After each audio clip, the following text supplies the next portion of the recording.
চব্বিশের যে গণঅভ্যুত্থান এটি আমাদের কাছে একটি ইতিহাস। একজন ইতিহাসের ছাত্র হিসেবে যদি আমি এদিকে তাকাই, এটি এখন পর্যন্ত কেবল একটি ঘটনা। ছাত্রলীগ কর্তৃক আপনাকে শিবির ট্যাগ দেওয়া হয়েছিল এবং বিভিন্নভাবে হল থেকে বের হওয়ার জন্য নির্যাতন আপনার উপর চালানো হতো। ওই সময়ে আমি অনেক বেশি ধার্মিক ছিলাম, মোটামুটি সকল ধর্মীয় অনুশাসনই মেনে চলার চেষ্টা করতাম। ওই সময় তো শিবির ট্যাগ একটি জনপ্রিয় ট্যাগ ছিল।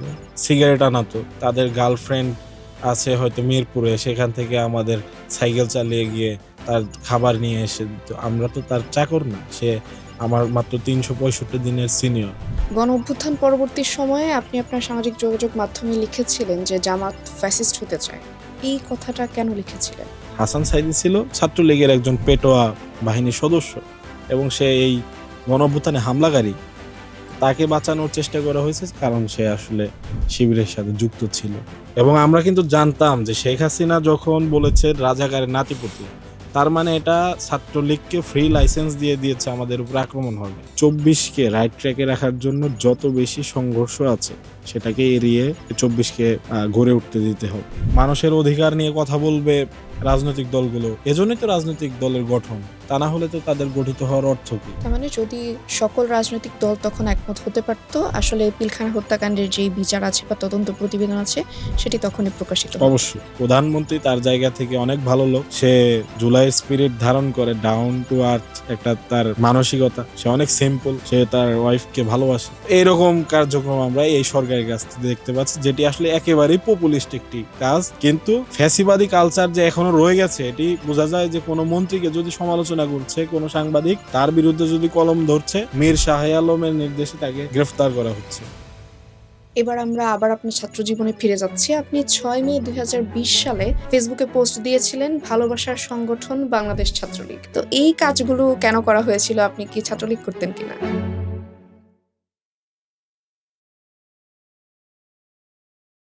আসসালামু আলাইকুম প্রিয় দর্শক, আপনাদেরকে স্বাগত জানাচ্ছি দ্য কোর কনসেপ্টের দ্বিতীয় পর্বে। আজকের পর্বে আমাদের সাথে অতিথি হিসেবে আছেন এনসিপির যুগ্ম সদস্য সচিব মাহিন সরকার। তিনি জুলাইয়ে সম্মুখ সারির একজন অগ্রনায়ক ছিলেন। দেরি না করে আলোচনা শুরু করে দিচ্ছি মাহিন ভাইয়ের সাথে। আসসালামু আলাইকুম ভাইয়া, কেমন আছেন? ওয়ালাইকুম আসসালাম। জি আলহামদুলিল্লাহ ভালো আছি।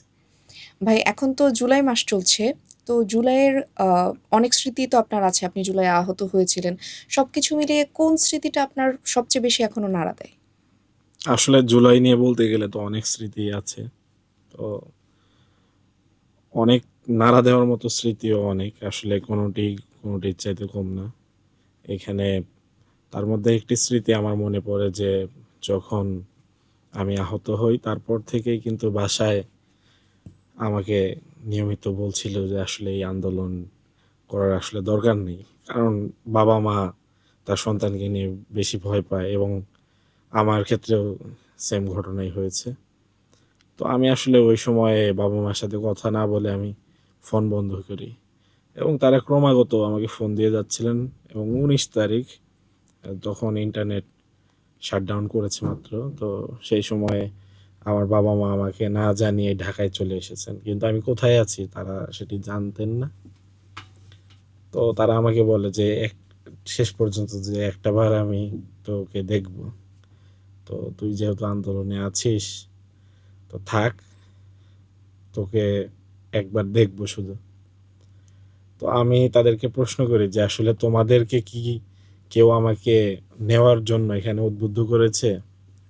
তো বলে না, আমরা এমনিতেও আসতাম, কিন্তু হ্যাঁ, যখন তুই আহত হয়েছিস আন্দোলনে সম্মুখ সারিতে, তখন থেকেই আমাদের বাসায় গোয়েন্দা সংস্থার লোকজন এবং ছাত্রলীগ, যুবলীগ, আওয়ামী লীগের লোকজন এসে বলেছে যে তাকে যে কোনো মূল্যে ফেরত আনো।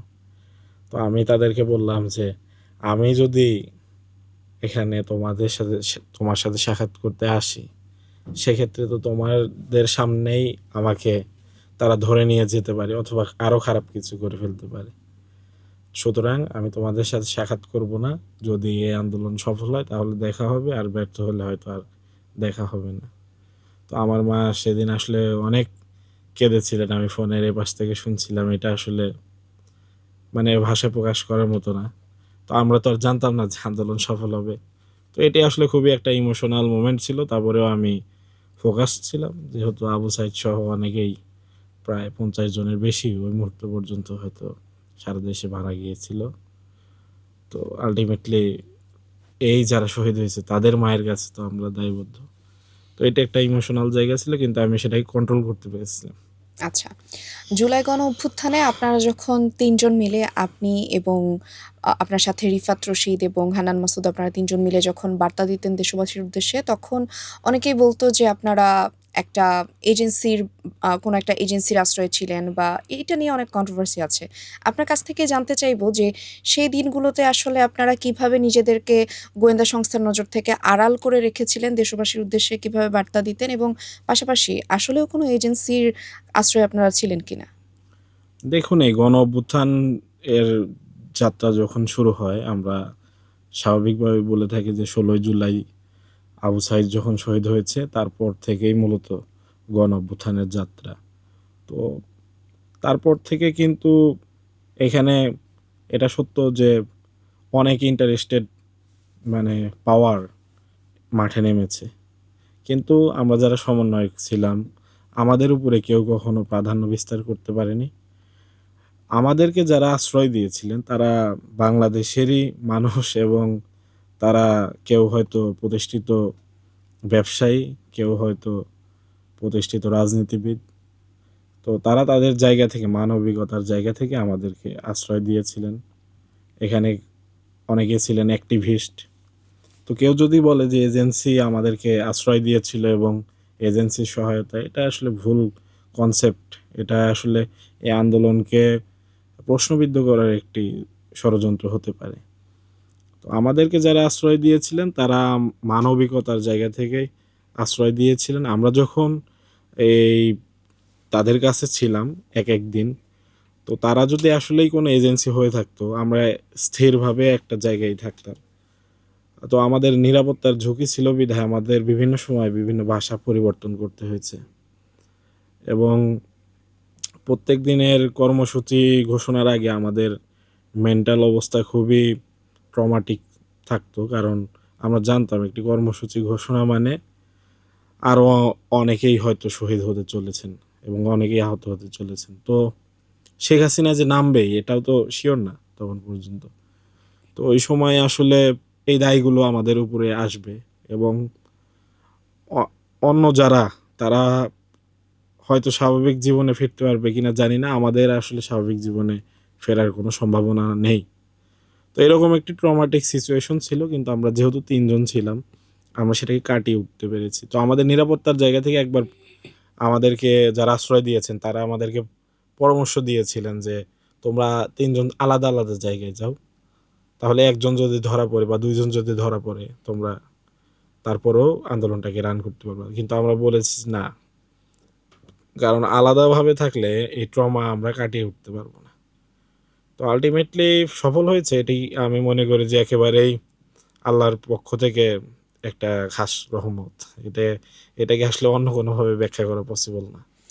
তখন আপনারা যখন কর্মসূচি ঘোষণা করেছিলেন, তখন তো আসলে যেই ৬ জন সমন্বয়ক ছিল তারা আসলে ডিবিতে গ্রেফতার ছিল। তো আপনারা এই কর্মসূচিগুলো যে ৩ জন মিলে ঘোষণা করতেন, এই ঘোষণার সিদ্ধান্ত কি আপনারাই নিতেন নাকি অন্য কোনো জায়গা থেকে সেই সিদ্ধান্তগুলো আসতো?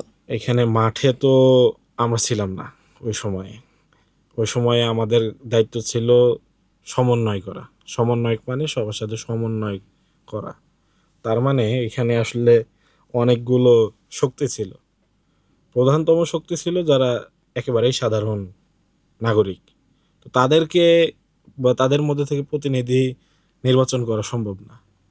কিন্তু যারা রাজনৈতিক বিভিন্ন সংগঠন বা ছাত্র সংগঠন ছিল, তাদের সাথে তো আমাদের সমন্বয় করতেই হয়েছে, এবং যারা রাজনৈতিক নেতৃবৃন্দ বা রাজনৈতিক বিশেষত ছাত্র সংগঠনগুলোর নেতৃবৃন্দ, তাদের কিন্তু দীর্ঘ লড়াইয়ের অভিজ্ঞতা আছে। তারা জানেন কিভাবে কোন পরিস্থিতিতে সব কিছুকে মোকাবেলা করতে হয়, এবং তাদের পরামর্শ আমাদের জন্য গুরুত্বপূর্ণ ছিল। তারা অর্গানাইজড ফোর্স হিসেবে প্রত্যেকদিন নামতো।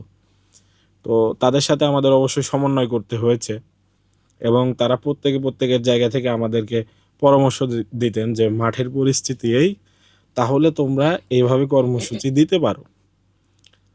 তারা আমাদেরকে কর্মসূচি দেওয়ার আগে আমাদেরকে পরামর্শ দিতেন, কিন্তু সিদ্ধান্ত তো আমাদের উপরেই ছিল।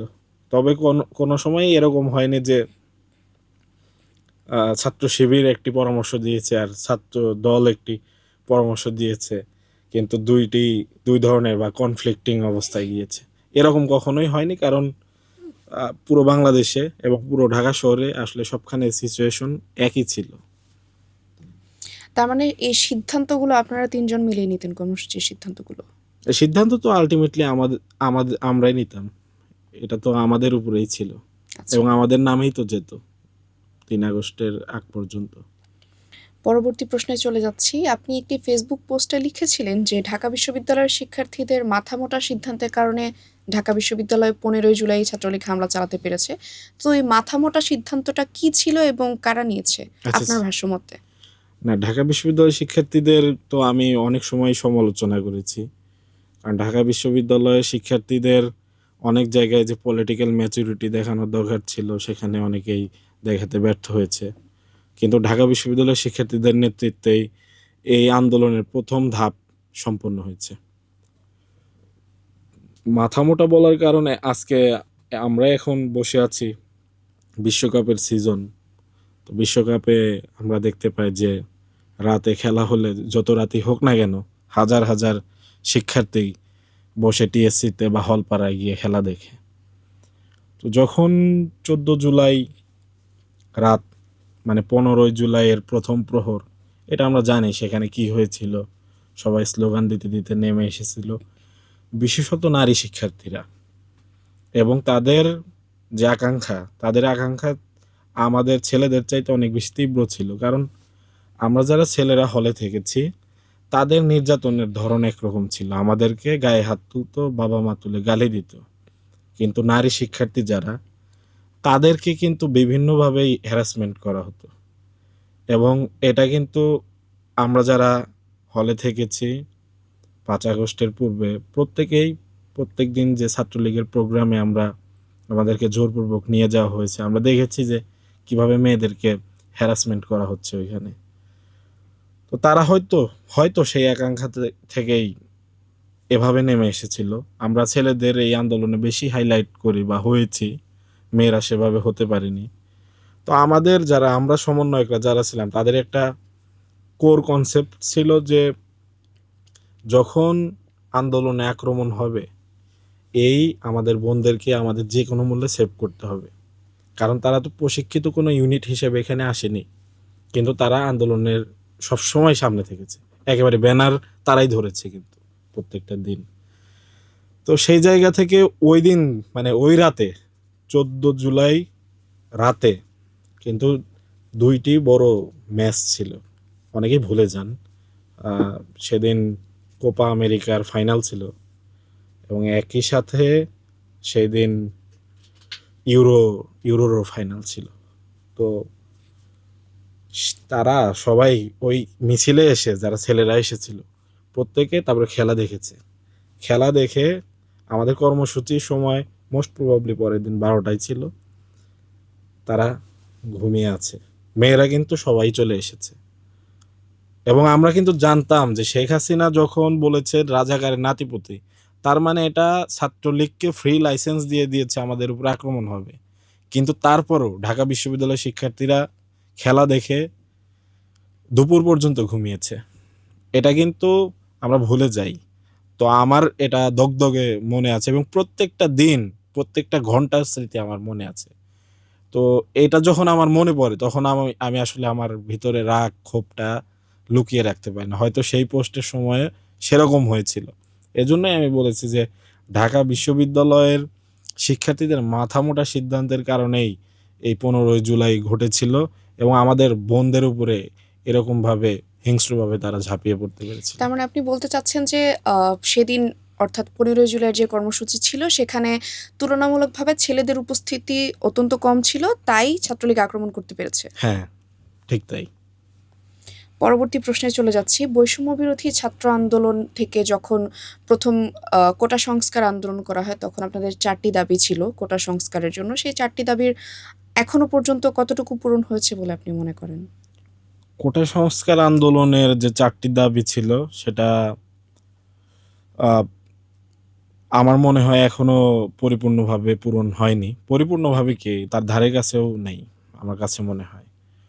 কোটা সংস্কার আন্দোলনের মূল কথা শুধু বিসিএস বা প্রথম শ্রেণীর চাকুরিতে কোটার দাবি নিয়ে নয়।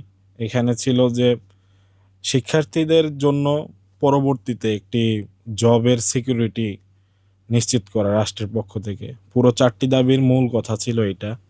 তো জব সিকিউরিটি তো এখনো বাংলাদেশে সৃষ্টি হয়নি। অন্তর্বর্তীকালীন সরকারের সময় আমরা বরং দেখেছি যে যতগুলো পরীক্ষা হওয়ার কথা ছিল সেগুলো আরও বন্ধ ছিল।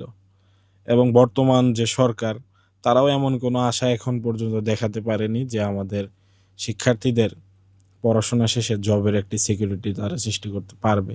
তো সেই জায়গা থেকে মনে হয় যে এই জায়গাতে অনেকখানি ফারাক রয়েছে, পুরোপুরি ফারাক রয়েছে। এখানেই মূলত উন্নতির সুযোগ। এবং বাংলাদেশে যতগুলো আন্দোলন হয়েছে শুধু ২৪-এর আন্দোলন নয়, সবগুলো আন্দোলনের সাথেই প্রত্যক্ষ এবং পরোক্ষভাবে এই চাকুরি বা তাদের জীবিকা নির্বাহের প্রশ্ন জড়িত ছিল। তো ভবিষ্যতেও যদি এই সমস্যাকে জিইয়ে রাখা হয় তাহলে বাংলাদেশ সরকার আবারও যেই ক্ষমতায় থাকুক না কেন আবারও কোনো না কোনো সময় এই প্রশ্নে মাঠে নামবে শিক্ষার্থীরা। পাশাপাশি একটি সম্পূরক প্রশ্ন আমি করতে চাই। জুলাই গণঅভ্যুত্থানে তো অনেকেই আহত হয়েছে। অনেকে তাদের আহত হওয়ার কারণে চাকরি হারিয়েছে। অনেক পরিবার তাদের একমাত্র সন্তান না থাকার কারণে বা অনেক স্ত্রী তাদের স্বামী শহীদ হবার কারণে তারা জীবিকা নির্বাহ করতে পারছে না বা একাকিত্বে ভুগছে। তো এই জায়গাতে দাঁড়িয়ে আপনার কি মনে হয় যে জুলাই গণঅভ্যুত্থানে যারা শহীদ হয়েছে, সেই শহীদ পরিবারের কারোর অথবা যারা আহত হয়েছে তাদের আসলে চাকরির ক্ষেত্রে কোনো বিশেষ সুবিধা বা তাদেরকে কোনো কোটা দেয়া দরকার? দেখুন, এখানে আমরা তো কোটা সংস্কার আন্দোলন করেছি বা অনেকে এটাকে কোটা বিরোধী আন্দোলনও বলেন। কোটা সৃষ্টি না করেও মানুষকে প্রিভিলেজড করা যায়। এখানে শুধু সরকারি চাকুরিই দিতে হবে এর কোনো মানে নেই। বেসরকারি অনেক চাকুরি আছে। অন্য কোনো জীবিকা অন্য কোনোভাবে তাদেরকে জীবিকার সন্ধান দিয়ে তাদেরকে সম্মানিত করা যায়। এটি সরকার চাইলেই পারে। রাষ্ট্রের অনেক খাত রয়েছে এবং বাংলাদেশে একটি বড় অংশ এখনো শূন্য পদ হিসেবে এখনো ফাঁকা রয়েছে। তার মানে সেই পদগুলো থেকে তাদেরকে কোটার না, মাধ্যমে না, ঢোকানো উচিত? কোটার মাধ্যমে না। তাদের আমি তো বললাম যে যেগুলো সরকারি চাকুরি, সেই সরকারি চাকুরির বাইরেও তাদের যোগ্যতা ভিত্তিক বিভিন্ন বিভিন্ন চুক্তিভিত্তিক বিভিন্ন চাকুরি আছে, সেগুলোতে তাদেরকে ঢোকানো যায়। পরবর্তী প্রশ্নে চলে যাচ্ছি। আপনি আ ঢাকা বিশ্ববিদ্যালয়ের জিয়া হলে থাকতেন। জিয়া হলের ২২৮ নং রুমে থাকাকালীন ৪২৮। আচ্ছা ৪২৮ আপনার পোস্টে ২২৮ লেখা ও ছিল। আচ্ছা, ২২৮ রুমে থাকতাম, ওটা তো ফার্স্ট ইয়ারে। আচ্ছা। তখন আপনি সেই ফার্স্ট ইয়ারে থাকাকালীন সময়ে উল্লেখ করেছিলেন যে ছাত্রলীগ কর্তৃক আপনাকে শিবির ট্যাগ দেয়া হয়েছিল এবং বিভিন্নভাবে হল থেকে বের হওয়ার জন্য নির্যাতন আপনার উপর চালানো হতো। তো ওইটার একটু স্মৃতি জানতে চাচ্ছি। আসলে আমি যখন ইন্টারমিডিয়েট পাশ করি তখন আমার খুব ইচ্ছে ছিল যে ঢাকা বিশ্ববিদ্যালয়ের শিক্ষার্থী হব। তো এটি আমাদের সবারই কম বেশি ঢাকা বিশ্ববিদ্যালয়ে যারা ভর্তি হয়েছে ইন্টারমিডিয়েটে থাকতে এরকম ধারণা ছিল। তো ঢাকা বিশ্ববিদ্যালয়ে গেলে খুবই সুন্দর একটি পরিবেশ পাবো। সেখানে আমাদের যারা সিনিয়র তারা অত্যন্ত স্নেহ করবে আমাদের এবং শিক্ষকরা হবে অনেক বেশি বন্ধুসুলভ। তো এরকমই একটি ধারণা ছিল, যেহেতু ঢাকা বিশ্ববিদ্যালয় বাংলাদেশের শ্রেষ্ঠ বিশ্ববিদ্যালয়। কিন্তু ফার্স্ট ইয়ারে যেদিন প্রথম আমি ওই রুমে উঠলাম, ২২৮ নাম্বার রুম জিয়া হল, সেখানে ওঠার পরে আমাকে বলা হলো যে এই তো তোমাদের সপ্তাহখানেক পরেই তোমাদের রুম যেটি বরাদ্দ আছে সেটি পাবে এবং সেখানে তোমরা চলে যাবে। তো আস্তে আস্তে সপ্তাহখানেকের মধ্যে আমাদের রুমে ছাত্র সংখ্যা 50-এর বেশি হয়ে গেছে। তো সেরকম একটি অবস্থায় আসলে কোনো মানুষ সুস্থভাবে থাকতে পারে না। আমরা ঘুমাতে পারতাম না। একটি রাতও আমরা ঠিকভাবে ঘুমাতে পারতাম না। ছারপোকা ছিল। আমাদের হয় অন্য কোনো হলের গেস্ট রুমে গিয়ে ঘুমাতে হতো, না হয় মসজিদে গিয়ে ঘুমাতে হতো, না হয় একেবারে ছাদের চিলেকোঠায় গিয়ে ঘুমাতে হতো। তো এইভাবে আসলে কোনো বিশ্ববিদ্যালয়ের শিক্ষার্থী থাকতে পারে এ ধারণাই আমার ছিল না। তখন থেকে ক্ষোভ আসলে দানা বাঁধতে থাকে। ওই সময়ে আমি অনেক বেশি ধার্মিক ছিলাম। ধার্মিক বলতে আসলে মোটামুটি সকল ধর্মীয় অনুশাসনই মেনে চলার চেষ্টা করতাম। তো তারা অনেকেই আমাকে সন্দেহ করতো যে আসলে ও অন্য কোনো সংগঠনের সাথে জড়িত কিনা। আসলে আমি কখনোই কোনো সংগঠনের সাথে জড়িত ছিলাম না। তো প্রতিবাদী হওয়ার কারণে আল্টিমেটলি আমাকে অনেকে মনে করতো যে সে হয়তো কোনো রাজনৈতিক সংগঠন, বিশেষত শিবির। তো ওই সময় তো শিবিরটাকে একটি জনপ্রিয় ট্যাগ ছিল, তো বলতো। এবং অনেকবারই ঘটেছে আমাকে হল থেকে বের করে দিয়েছে এবং আমার গিয়ে অন্য হলে বা কারো মেসে গিয়ে আশ্রয় নিতে হয়েছে। তো এরকম একটি স্ট্রাগলের মধ্যে দিয়ে যেতে যেতেই তো আসলে আমার মনে ক্ষোভ দানা বেঁধেছে এবং ২৪শে গণঅভ্যুত্থানে আমি সুযোগ পেয়েছি সমন্বয়ক হিসাবে নিজেকে মানুষকে দেখিয়ে দিয়েছি। মানে দেখিয়ে দিয়েছি বলতে আর কি, আমার যে আকাঙ্ক্ষা ছিল সেই অনুযায়ী তাদের বিরুদ্ধে আমি দাঁড়ানোর অনুপ্রেরণা পেয়েছি। তো এই আর কি। তার মানে শুরুতে ছাত্রলীগের আন্ডারে সেই গণরুমে উঠে বা গণরুমে নির্যাতন থেকেই পরবর্তী সময় আপনার আসলে ক্ষোভটা দানা বাঁধে যে আপনি এই নির্যাতনের বিরুদ্ধে একদিন কথা হ্যাঁ, বলবেন। কারণ তারা যেটি করতো আসলে এগুলো তো বলার বাহিরে। তারা তো আ সিগারেট আনাতো। আমরা রোজা রেখেছি। রোজা থাকা অবস্থায় তাদের খাবার এনে দিতে হতো। তাদের গার্লফ্রেন্ড আছে হয়তো মিরপুরে, সেখান থেকে আমাদের সাইকেল চালিয়ে গিয়ে তার খাবার নিয়ে এসে দিত। আমরা তো তার চাকর না। সে আমার মাত্র ৩৬৫ দিনের সিনিয়র। তার মানে এই না আমি তার চাকর। তো এরকম কার্যক্রম করলে কার না ক্ষোভ দানা বাঁধবে। পরবর্তী প্রশ্নে চলে যাচ্ছি। আপনি বলেছেন যে ছাত্র শিবির আসলে ভিকটিম পলিসি খেলে। আপনার একটা ফেসবুক পোস্টের মাধ্যমে বলেছেন। তো আসলে এটা কেন বলেছিলেন? এটি বলেছি কারণ ৫ আগস্টের পরে একটি পরিবর্তিত ছাত্র রাজনীতি আমরা দেখতে চেয়েছিলাম। ৫ আগস্টের পরে অনেক বেশি সুযোগ ছিল আমাদের রাজনীতিকে, বিশেষত ছাত্র রাজনীতিকে সংস্কার করা। আমাদের ৯ দফার মধ্যে ৭ম দফা ছিল লেজুর ভিত্তিক ছাত্র রাজনীতি সম্বন্ধে। এটি নিষিদ্ধ করা হবে। ওই সময়ে মোটামুটি যারা ছাত্র সংগঠন করেন তাদের মনোভাব এমন ছিল যে আমরা একটি উদ্যোগ নেব। সেই উদ্যোগটা হবে যে ছাত্র রাজনীতির সংস্কার। তো ছাত্র রাজনীতির সংস্কার প্রশ্ন যখন উঠতে শুরু করেছিল সেই সময়ে যারা ছাত্র শিবির করে তারা তাদের পরিচয় লুকিয়ে নানা ধরনের ট্যাগিং, ব্লেমিং, নানা ধরনের কর্মকাণ্ড করেছে এবং এর ফলে ওই সম্ভাবনা আসলে নাই হয়ে গেছে এবং আজকে দিনে যে অবস্থা আছে সামনের দিনে তার চেয়ে অনেক বেশি খারাপ হতে পারে শুধুমাত্র তাদের এই কর্মকাণ্ডের কারণে। তো আমি সেই জায়গা থেকে বলেছি যে তারা আসলে অনেক বেশি ভিকটিম সাজে, কারণ ৫ আগস্টের পরে তো তোমার ভিকটিম সাজার আর সুযোগ নেই। এই কারণে আমি ছাত্র শিবিরকে প্রশ্ন করেছি যে তোমরা কেন এখনো ভিকটিম সাজছ, তোমরা আগে ভিকটিম ছিলে। আপনি একটু আগে উল্লেখ করেছিলেন যে ছাত্রলীগের অনেকে যারা ফার্স্ট ইয়ারের ছাত্র আছে বা যারা গণবিমুক্ত তাদেরকে দিয়ে তাদের গার্লফ্রেন্ডের জন্য খাবার আনাতো বা হচ্ছে তাদেরকে দিয়ে সিগারেট আনাতো। তো আপনাকেও এমন কোনো কাজ করতে হয়েছে কিনা? হ্যাঁ, আমাকে তো করতে হয়েছেই। আমাকে আরো অনেক ধরনের কাজই দিত। তো সেগুলো আসলে করতে হতো। একটু যদি বলতে যে কি ধরনের কাজ দিত? আসলে তারা হয়তো রুম চেঞ্জ করবে, তাদের জিনিসপত্র সরানো দরকার। তো আমাদেরকে দিয়ে ফ্রি কামলা হিসেবে খাটাতো। তাদের হয়তো কোনো একটা ইনফরমেশন কোথাও গিয়ে নেওয়ার দরকার, বাসের টিকিট কাটতে হবে। তো বাসের টিকিট কাটার জন্য আমাদেরকে পাঠাতো। এমনকি যেটি করতো সেটি হলো আমাদের মধ্যে অনেককে তারা এই মাদক সেবনের দিকে তারা আগ্রহী করে তোলার চেষ্টা করত এবং অনেককে করেছেও এবং আমাদের বন্ধুদের মধ্যে অনেকে তার ভিকটিমও হয়েছে।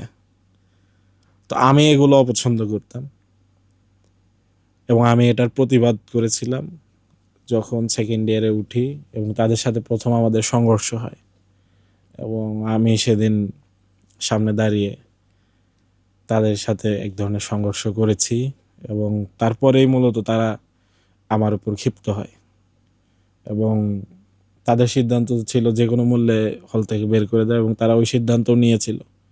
কিন্তু যারা ফার্স্ট ইয়ারের স্টুডেন্ট ছিল তাদেরকে গিয়ে আমি বলেছি যে তোরা কি দাসত্ব চাস নাকি তোরা তোদের অধিকার চাস। তো বলেছে ভাই আমরা আমাদের অধিকার চাই, তাহলে আমরা যদি আমি চলে যাই বা আমরা যারা প্রতিবাদ করেছি আজকে আমরা যদি চলে যাই তাহলে তোরাও কিন্তু আমাদের সাথে চলে যাবে এবং আমরা সব ট্রাঙ্ক সব কিছু নিয়ে আমরা রাজু ভাস্কর্যে গিয়ে দাঁড়াবো। তো এই সিদ্ধান্ত যখন নিয়েছি তারপর ছাত্রলীগের যারা নেতৃবৃন্দ আসলে হলের প্রত্যেকেই আমাদেরকে এসে পায়ে ধরেছে যে নাই কাজ করা যাবে না।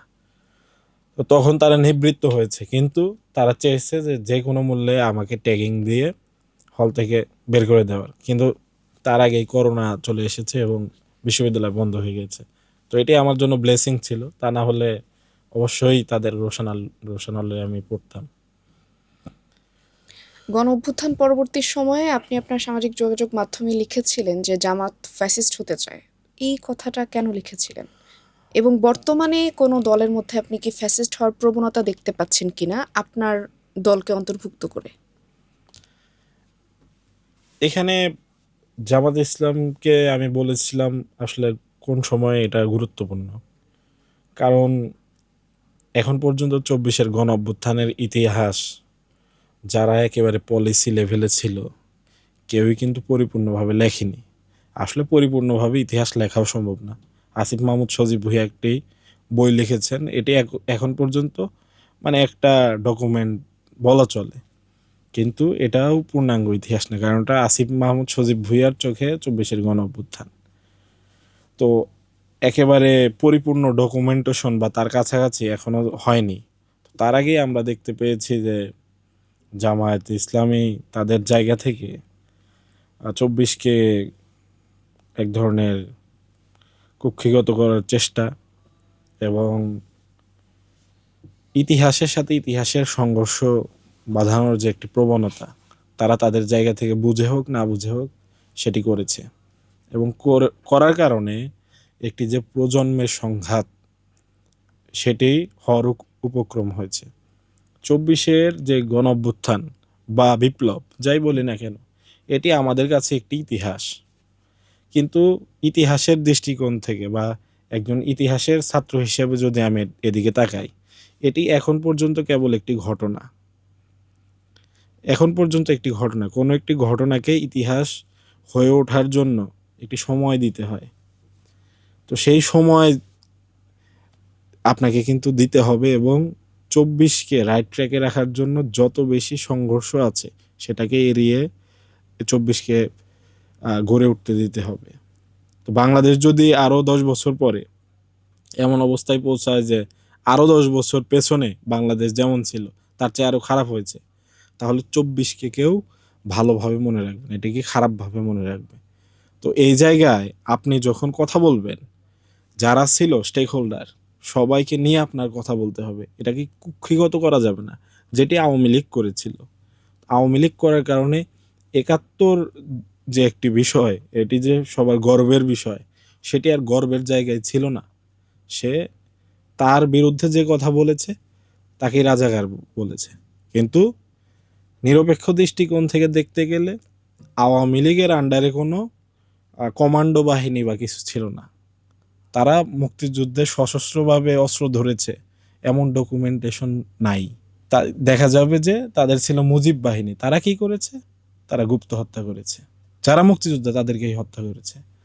তো কিন্তু ওই সময়ে যে বহু দল ছিল, বহু দল বহুমত সবাইকে নিয়ে যদি 71কে গড়া হতো তাহলে 24-এর প্রয়োজন হয়তো হতো না, 90-এর প্রয়োজন হয়তো হতো না। তো আমরা চাই না যে পরবর্তীতে 24-এর পরবর্তীতেও বাংলাদেশে আবারও কোনো রক্তাক্ত ইতিহাস আসুক। সেই জায়গা থেকে জামায়াতে ইসলাম নয়, শুধু প্রত্যেকেরই দায়িত্বশীল ভূমিকা রাখতে হবে। জামায়াতে ইসলামীর অনেক নেতৃবৃন্দের কথা এবং বক্তব্য এই 24কে পুঁজি করার একটি প্রবণতা লক্ষণীয় হয়েছে বিধায় আমি বলেছিলাম যে তাদের মধ্যে ফ্যাসিস্ট হওয়ার আকাঙ্ক্ষা রয়েছে। ঢাকা বিশ্ববিদ্যালয়ে ১৫ জুলাই যারা হামলা করেছিল ছাত্রলীগের এবং ছাত্রলীগের যারা গণ-অভ্যুত্থানের বিরোধী ছিল, তাদের বিরুদ্ধে যে মামলা দায়ের করা হয়েছে অভ্যুত্থান পরবর্তী সময়ে, আপনি সেখানে সেই মামলার প্রধান বাদী ছিলেন। তো মামলার প্রধান বাদী হিসেবে আপনার কাছ থেকে জানতে চাইবো, বর্তমানে ঢাকা বিশ্ববিদ্যালয়ের অনেক শিক্ষার্থী বলছে এবং পত্রপত্রিকায় আমরা দেখতে পাচ্ছি যে ঢাকা বিশ্ববিদ্যালয়ে বিভিন্ন নামে বা বিভিন্ন রূপে ছাত্রলীগ আবার ফিরে আসতে চাইছে। এরকম একটা প্রবণতা দেখা যাচ্ছে। তো মামলার প্রধান বাদী হিসেবে আপনার এই নিয়ে কোনো বক্তব্য আছে কিনা? বা আপনি আসলে সেখানে আসামিদেরকে ঠিকমতো অন্তর্ভুক্ত করতে পেরেছেন কিনা? আচ্ছা, মামলা বাদী বিবাদী এটার বাইরে গিয়ে আমি মানে মামলাটা আমার কেন করতে হলো এটা হলো আমি সামনে রাখতে চাই। আমি মামলা করেছি তখনই যখন দেখেছি আসলে প্রশাসন কোনো ব্যবস্থা নিচ্ছে না। ২৪-এর গণ অভ্যুত্থানের পরে ঢাকা বিশ্ববিদ্যালয় বাংলাদেশের এই ২৪-এর গণ অভ্যুত্থানের অগ্রপথিক প্রতিষ্ঠান হিসেবে তার প্রতিষ্ঠানকে সর্বপ্রথম ফ্যাসিস্ট মুক্ত করবে, এটি একটি মানে প্রধানতম তার দায়িত্ব ছিল। এ ব্যাপারে আমার মনে হয় ঢাকা বিশ্ববিদ্যালয়ের প্রতিটি শিক্ষার্থী একমত হবেন। তো সেই জায়গা থেকে ঢাকা বিশ্ববিদ্যালয়ের যে তৎকালীন মানে সদ্য সাবেক যে প্রশাসন, তারা যখন দায়িত্ব নিলেন, সেই দায়িত্ব নেওয়ার পরে আমি প্রত্যাশা করেছিলাম যে যারা হামলা করেছে ছাত্রলীগের তাদের বিরুদ্ধে মামলা হবে, যারা ইন্ধন জুগিয়েছে শিক্ষকদের মধ্যে তাদের বিরুদ্ধে মামলা হবে, রেজিস্ট্রার ভবনে যারা ৩ তারিখে এবং ৪ তারিখে কর্মচারীরা ছাত্রদের হত্যার পক্ষে তারা মিছিল করেছে তাদের বিরুদ্ধে মামলা হবে এবং তাদেরকে চাকরিচ্যুত করে জেলে নেওয়া হবে। কিন্তু এটার কোনোটাই করেনি এবং কোনো লক্ষণও ছিল না। তো সেই মুহূর্তে আমি আমার জায়গা থেকে যতটুকু হলপাড়ায় আমার পরিচিত আমি লিস্ট করেছি এবং এর বাইরে বিভিন্ন হলে হলে গিয়ে আমি খোঁজ নিয়েছি এবং যারা হামলাকারী তাদের বিরুদ্ধে মামলা করতে আমি বাধ্য হয়েছি। এবং এই মামলা যদি আমি না করতাম তাহলে আজকে নিঃসন্দেহে যারা ছাত্রলীগের একেবারে দাগি আসামি তারাও এসে টিএসসিতে বসে চা খেত। তো আমার জায়গা থেকে আমি নাগরিক হিসেবে এবং গণ অভ্যুত্থানের একজন সামান্য অংশীদার হিসেবে আমার যে আকাঙ্ক্ষা ছিল সেই জায়গা থেকে আমি মামলাটা করতে বাধ্য হয়েছি। তবে ঢাকা বিশ্ববিদ্যালয়ের প্রশাসন যদি তার দায়িত্ব যথাযথভাবে পালন করত তাহলে হয়তো প্রত্যেকটা আসামি এখানে সঠিকভাবে সুষমভাবে আহ, অন্তর্ভুক্ত হতো। কারণ একজনের পক্ষে এত হামলাকারী সবাইকে নাম ধরে ধরে এখানে মামলার পেজে কিন্তু দেওয়া সম্ভব না। তো আমার ক্ষেত্রেও হয়তো সেরকমই হয়েছে। আরেকটা প্রশ্ন করতে চাই এই ব্যাপারে, সেটা হচ্ছে আপনি এই মামলাটা করার পর বলেছিলেন যে এখানে অনেকের নাম আপনি অন্তর্ভুক্ত করতে চেয়েছিলেন যারা তখন ছাত্রলীগ ছিল কিন্তু পরবর্তীতে শিবিরের খাতায় নাম লিখিয়েছে। তো এরকম শিবির অনেক শিবির কর্মীর নাম মামলায় অন্তর্ভুক্ত করতে দেয়নি যারা ছাত্রলীগের হয়ে হামলা চালিয়েছিল, এমনটা আপনি বলেছিলেন। তো এইটা আসলে কেন বলেছিলেন? আর সেই হামলায় কি আসলেও শিবিরের কেউ জড়িত ছিল কিনা? এটা তো প্রমাণিত বিষয়। কারণ আপনারা জানেন যে ২৪ সালেই লেদার ইনস্টিটিউটে একটি মানে গোপন পরীক্ষা অনুষ্ঠিত করে আমাদের যে তৎকালীন প্রশাসন। সেখানে একজন দাগী আসামি হাসান সাইদি সে গিয়ে পরীক্ষা দিচ্ছিল এবং এই প্রশাসন যখন আয়োজন করে তখন ওইখানকার যারা শিক্ষার্থী তারা তাকে দেখতে পেয়ে তাকে কিন্তু আটক করে, আটকে রাখে এবং পুলিশের হাতে হস্তান্তর করতে যায়। কিন্তু এই সময়ে মানে ঢাকা বিশ্ববিদ্যালয়ের শিবিরের একেবারে শীর্ষ ১ জন বা ২ জন নেতা সেখানে কিন্তু তাকে বাঁচানোর চেষ্টা করে। তো সেদিনই তো আসলে প্রমাণ হয়ে গিয়েছে যে হাসান সাইদিকে কেন বাঁচানোর তার চেষ্টা করছে। হাসান সাইদি ছিল ছাত্রলীগের একজন পেটোয়া বাহিনীর সদস্য এবং সে এই গণঅভ্যুত্থানে হামলাকারী। তো তাকে বাঁচানোর চেষ্টা করা হয়েছে কারণ সে আসলে শিবিরের সাথে যুক্ত ছিল। তো এটি তো আমার বক্তব্য না, এটি তো সংবাদ মাধ্যমেই এসেছে। তো সেই জায়গা থেকে আমি দাবি করেছি।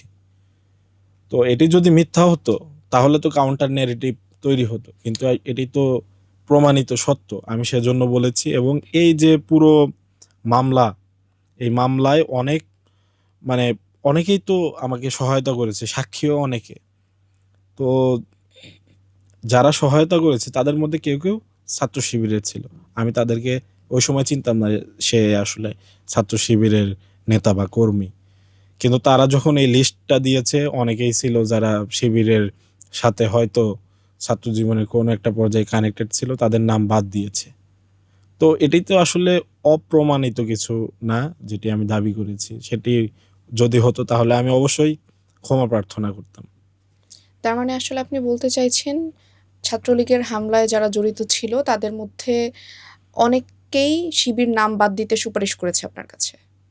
সেরকম একটি স্ক্রিনশট কিন্তু সমন্বয়ক আব্দুল কাদের কিছুদিন আগেই আমাদের সামনে এনেছিল। তো সুপারিশ তো আসলে করেছিল, এটি তো সত্য। আপনি যে বললেন যে টপ ২-৩ জন যারা আসলে এই ছাত্রলীগীয় শিবিরদেরকে বাঁচাতে চেষ্টা করেছিল, টপ ২-৩ জনের নাম কি বলতে পারবেন কিনা? টপ ২-৩ জনের নাম আসলে না বলাই উচিত আমি মনে করি, ঠিক আছে? কারণ টপ ২-৩ জন বা টপ ১ জন বললে আসলে মানুষ বুঝতে পারে কে বা কারা হতে পারে।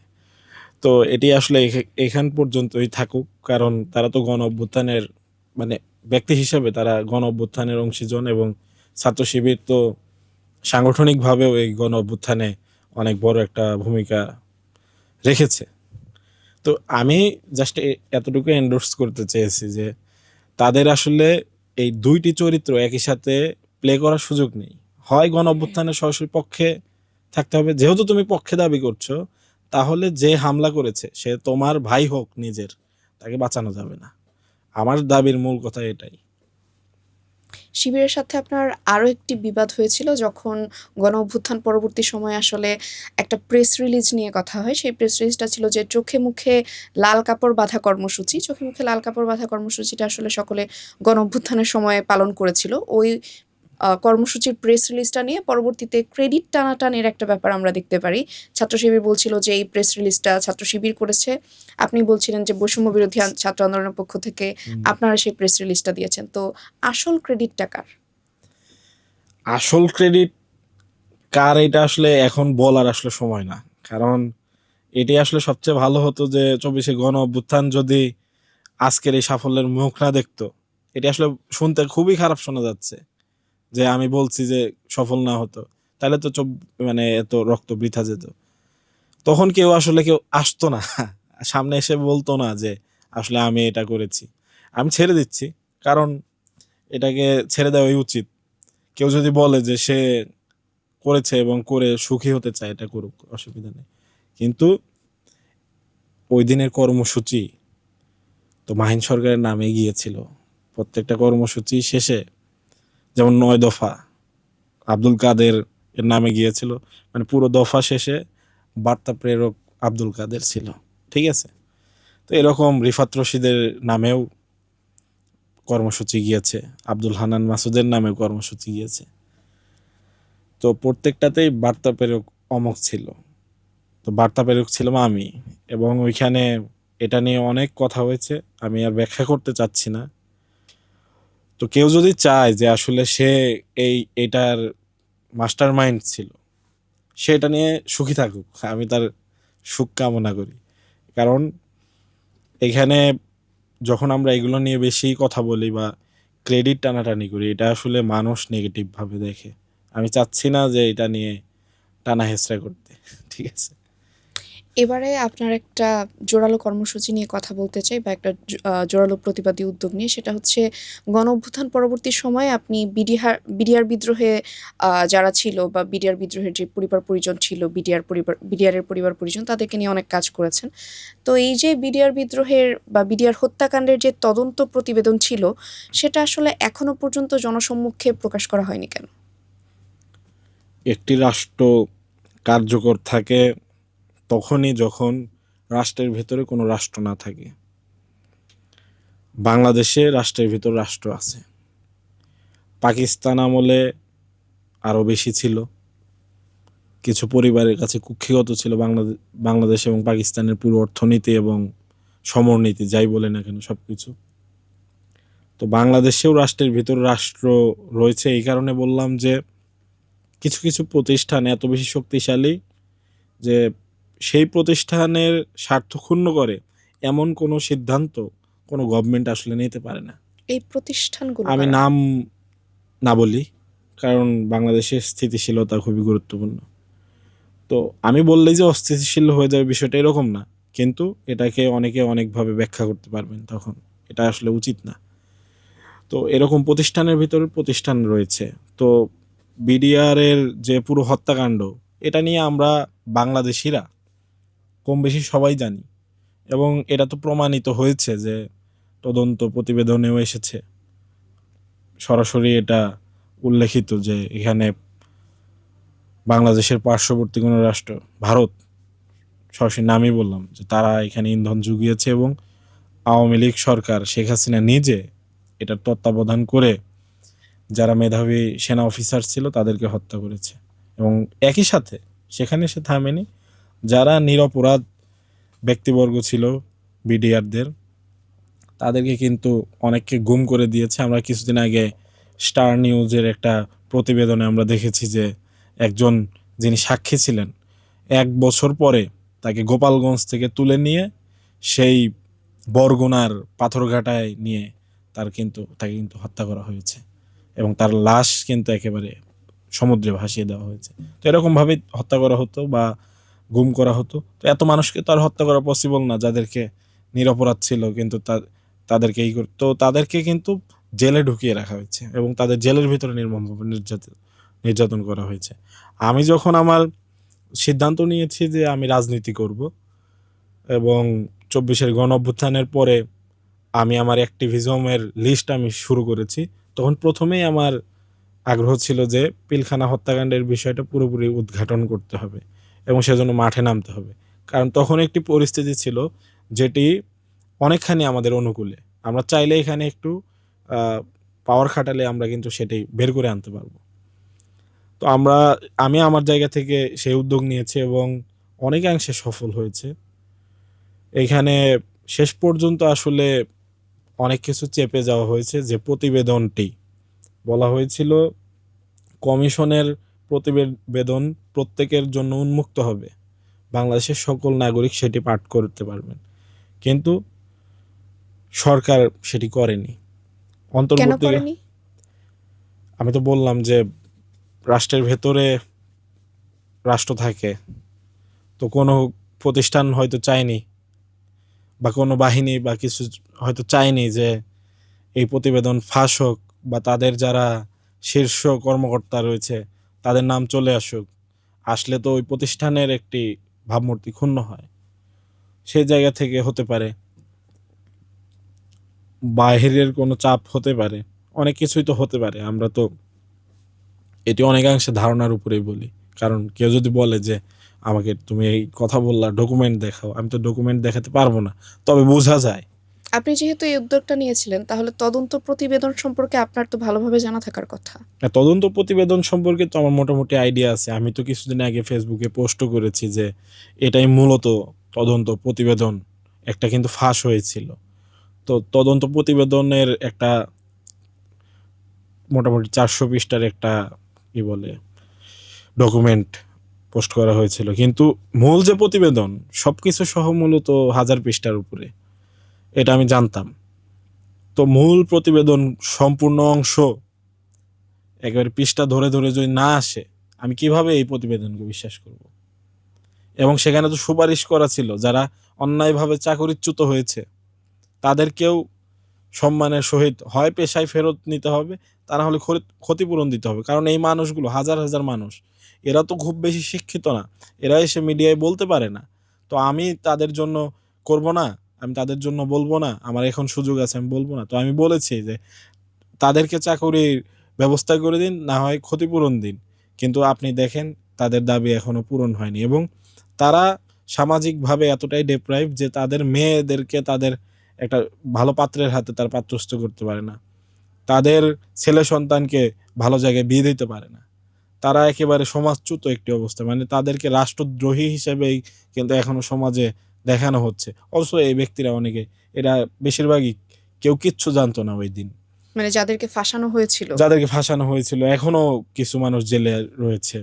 তো সবকিছু মিলিয়ে এখনো তাদের উপর থেকে যে জগদ্দল পাথর পুরোপুরি কিন্তু রাষ্ট্র সরায়নি।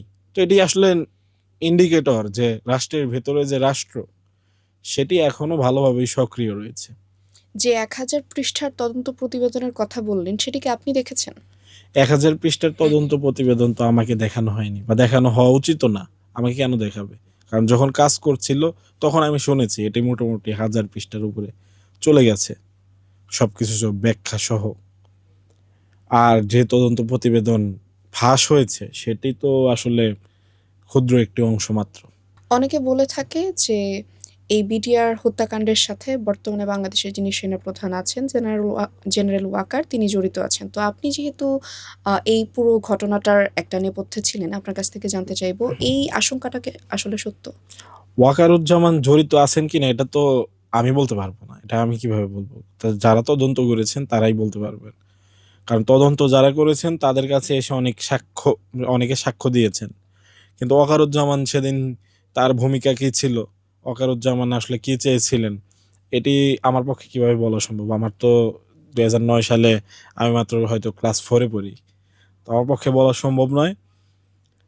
আমি বলেছি যে প্রতিষ্ঠান হিসেবে কেউ এখানে থাকতে পারে বা একাধিক ব্যক্তিবর্গ এখানে থাকতে পারে বা আছে বিধায়ী আসলে এখানে ওই এক বা একাধিক প্রতিষ্ঠান এই পুরো কাজটি সম্পন্ন হতে দিচ্ছে না বা বাধা দিতে পারে। ওয়াকারুজ্জামান আমি মনে করি যে তিনি জড়িত যদি থাকতেন তাহলে এখন পর্যন্ত তিনি তার পদে গণ অভ্যুত্থানের পরেও হয়তো থাকতে পারতেন না। এটি আসলে আমার পক্ষে রায় দেওয়া পসিবল না। এটা আমার একটা ধারণা। একটা সম্পূরক প্রশ্ন করতে চাই। আমরা দেখেছি যে কিছুদিন আগে সাগররুনি হত্যাকাণ্ডের শুনানি ১২৭তম বারের মতো পিছিয়েছে। তো এই যে সাগররুনি হত্যাকাণ্ডের শুনানি ১২৭তম বারের মতো পেছানো, এর সাথে কি বিটিআর হত্যাকাণ্ডের কোনো যোগসূত্র আছে কিনা? সাগররুনি হত্যাকাণ্ড যে সময়ে হয়েছে সেই সময়টি ছিল আওয়ামী লীগের এবং বাংলাদেশের জন্য খুবই সেনসিটিভ একটা সময়। কেননা আওয়ামী লীগ ওই সময়ে যে নীতিতে চলছিল যে তার সকল প্রতিদ্বন্দ্বীকে মেরুদণ্ডহীন করা। যার কাছে ন্যূনতম কোনো প্রমাণ আছে, ন্যূনতম যে বিরোধিতা করে, ন্যূনতম যে আওয়ামী বিরোধী স্ট্যান্ড নিয়ে আছে, সিভিল সোসাইটি অথবা সাংবাদিক যাই বলে না কেন, এদের মধ্যে তাদেরকে দমন করা এবং দমন করার জন্য সে এমন কোনো পন্থা নাই যেটা অবলম্বন করে নাই। এবং সাগররুনির ক্ষেত্রে যে সেটি হয়েছে এটি খালি চোখে স্পষ্ট। সাগররুনির ব্যাপারে অনেক সাংবাদিক, অনেক অ্যাক্টিভিস্টই বলেছেন যে তাদের কাছে এই পিলখানা হত্যাকাণ্ডের অনেক ডকুমেন্ট ছিল। আজকেও কিন্তু এখনো কিন্তু অনেক ডকুমেন্ট আমাদের সামনে আসছে যে পিলখানা হত্যাকাণ্ডের সময় ওইখানে আওয়ামী লীগের পিলখানা গেটের সামনে আওয়ামী লীগের নেতৃবৃন্দ অবস্থান করছেন, ভেতরে গিয়ে নেগোসিয়েশনের জন্য তারা সময় ক্ষেপণ করছেন। বিভিন্ন মাধ্যম থেকে আমরা দেখতে পাচ্ছি এই ডকুমেন্টগুলো আসছে। তো একজন পরিচিত সাংবাদিক এবং অনেকেই তো স্বপ্রণোদিত হয়েও সাংবাদিকতা করেন। তো তাদের জায়গা থেকে তারা তো এই ডকুমেন্ট সংগ্রহ করতেই পারেন এবং এটি তো খুবই সম্ভব। কিন্তু যতক্ষণ পর্যন্ত এটা উদ্ঘাটিত না হচ্ছে রাষ্ট্রীয়ভাবে ততক্ষণ পর্যন্ত কোনো কিছুই নিশ্চিত করে বলা যায় না। তবে কিছু তো একটা আছে যার কারণে সাগররুনি হত্যাকাণ্ড বারবার তদন্ত প্রতিবেদন পেছাচ্ছে। আপনার কাছে একটা জিনিস জানতে চাইবো, যে তদন্ত প্রতিবেদন এখনো পর্যন্ত প্রকাশ করা হয়নি, অর্থাৎ পিলখানা হত্যাকাণ্ডের তদন্ত প্রতিবেদন, সেটা কি আদৌ এই বাংলাদেশে প্রকাশিত হবার কোনো সম্ভাবনা আছে? আমি তো মনে করি অবশ্যই আছে। কারণ কোনো কিছুই তো কনস্ট্যান্ট না। আমরা কি ভেবেছিলাম আজকে আমরা পডকাস্টে বসে আওয়ামী লীগ, ছাত্রলীগ তাদের ব্যাপারে এত স্বাধীনভাবে আমরা কথা বলতে পারবো? এটা আমরা ভাবিনি। তো এটা খুবই পসিবল। রাজনৈতিক অবস্থার উপরে নির্ভর করে, জাতীয় ঐক্যের উপরে সবকিছু নির্ভর করে। আমার মনে হয় যে এটা সম্ভব আমরা যদি সবাই আমাদের জায়গা থেকে সোচ্চার হই। যখন পিলখানা হত্যাকাণ্ডের ব্যাপারে আমি মাঠে নেমেছিলাম তখন আমার পাশে সিভিল সোসাইটির লোকজনও অনেকে কথা বলেছে, অনেক স্টুডেন্টও এসে দাঁড়িয়েছে। কিন্তু কোনো রাজনৈতিক পক্ষ সরাসরি এখানে এসে দাঁড়ায়নি। সেই কারণে আমার মনে হয় যে এই শেষ পর্যন্ত আমার যে মুভমেন্ট এর উদ্যোগ সেটি শতভাগ সফল হয়নি। আপনার নিজের দলের কেউ কি এসে দাঁড়িয়েছিল পাশে? অবশ্যই আমরা তো এটা তো ওই সময় তো আসলে দল গঠিত হয়নি, তখন তো বৈষম্য বিরোধী ছাত্র আন্দোলন ছিল এবং তখন সমন্বয়ক হিসেবে আমি দাঁড়িয়েছি। তখন হাসনাত আবদুল্লাহ ভাই তো সামনে থেকেই ছিলেন এবং এই ব্যাপারে নাহিদ ইসলাম সবসময় খোঁজ রাখতেন, তাদের ফোরামে কি কথা হচ্ছে এটি আমাকে বলতেন। তারপরে আসিফ মাহমুদ, সজীব ভুঁইয়া, মাহফুজ আলম সবাই আমাকে এই ব্যাপারে সাপোর্ট করেছেন। আক্তার হোসেন নিজে, যেহেতু তার জেল জীবন, তার জেলমেট পিলখানা হত্যাকাণ্ডের ঘটনায় যারা একেবারেই নির্দোষ অবস্থায় বন্দী হয়েছেন তারা ছিল, তারা সেক্ষেত্রে আক্তার হোসেনের আগ্রহ বেশি ছিল, তিনিও আমাকে সমর্থন করেছেন। এই পুরো ঘটনায় তো আমি একা সবকিছু সামলাতে পারবো না, আমার পক্ষে একা এতগুলো মানুষকে কন্ট্রোল করাও পসিবল না। তারা আমাকে সহায়তা করেছেন বিধায় তো আমি এটা করতে পেরেছি। কিন্তু অন্য রাজনৈতিক দল থেকে কোনো অন্য সহায়তা পাননি? রাজনৈতিক দলের মধ্যে গণ অধিকার পরিষদের কেউ কেউ আমার পাশে এসে দাঁড়িয়েছে, কিন্তু বড় কোনো রাজনৈতিক দল লাইক বিএনপি, জামাত, তাদের জায়গা থেকে কোনো সাড়া সেভাবে পাওয়া যায়নি। আপনি যদি তাদের জায়গা থেকে কোনো সাড়া পেতেন, তখন কি সেই আন্দোলনটা ১ বছর আগেই সফল হতো কিনা? তাদের জায়গা থেকে সাড়া পেলে অনেক কিছুই করা পসিবল ছিল। এটা শুধু পিলখানা হত্যাকাণ্ডের ঘটনা না। আমার আরেকটি আগ্রহের জায়গা ছিল যে শাপলা গণহত্যার যে বিচার, এটার দাবি তোলা।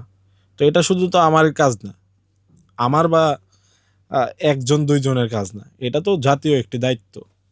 তো জাতীয় দায়িত্বের জায়গা থেকে মানুষের অধিকার নিয়ে কথা বলবে রাজনৈতিক দলগুলো, এজন্যই তো রাজনৈতিক দলের গঠন। তা না হলে তো তাদের গঠিত হওয়ার অর্থ কি? তারা মানুষের পক্ষে কথা না বললে তাদের তো কাজ নেই। তো এটি ২৪-এর গণ অভ্যুত্থানের পরে অন্যতম একটি ফোকাস জায়গা হওয়ার কথা ছিল, কিন্তু হয়নি। কিন্তু আমি আমার জায়গা থেকে মনে করি যে একজন ব্যক্তি হিসেবে আমি আমার শতভাগ দিয়েছি এবং এ কাজে আমি শতভাগই সফল।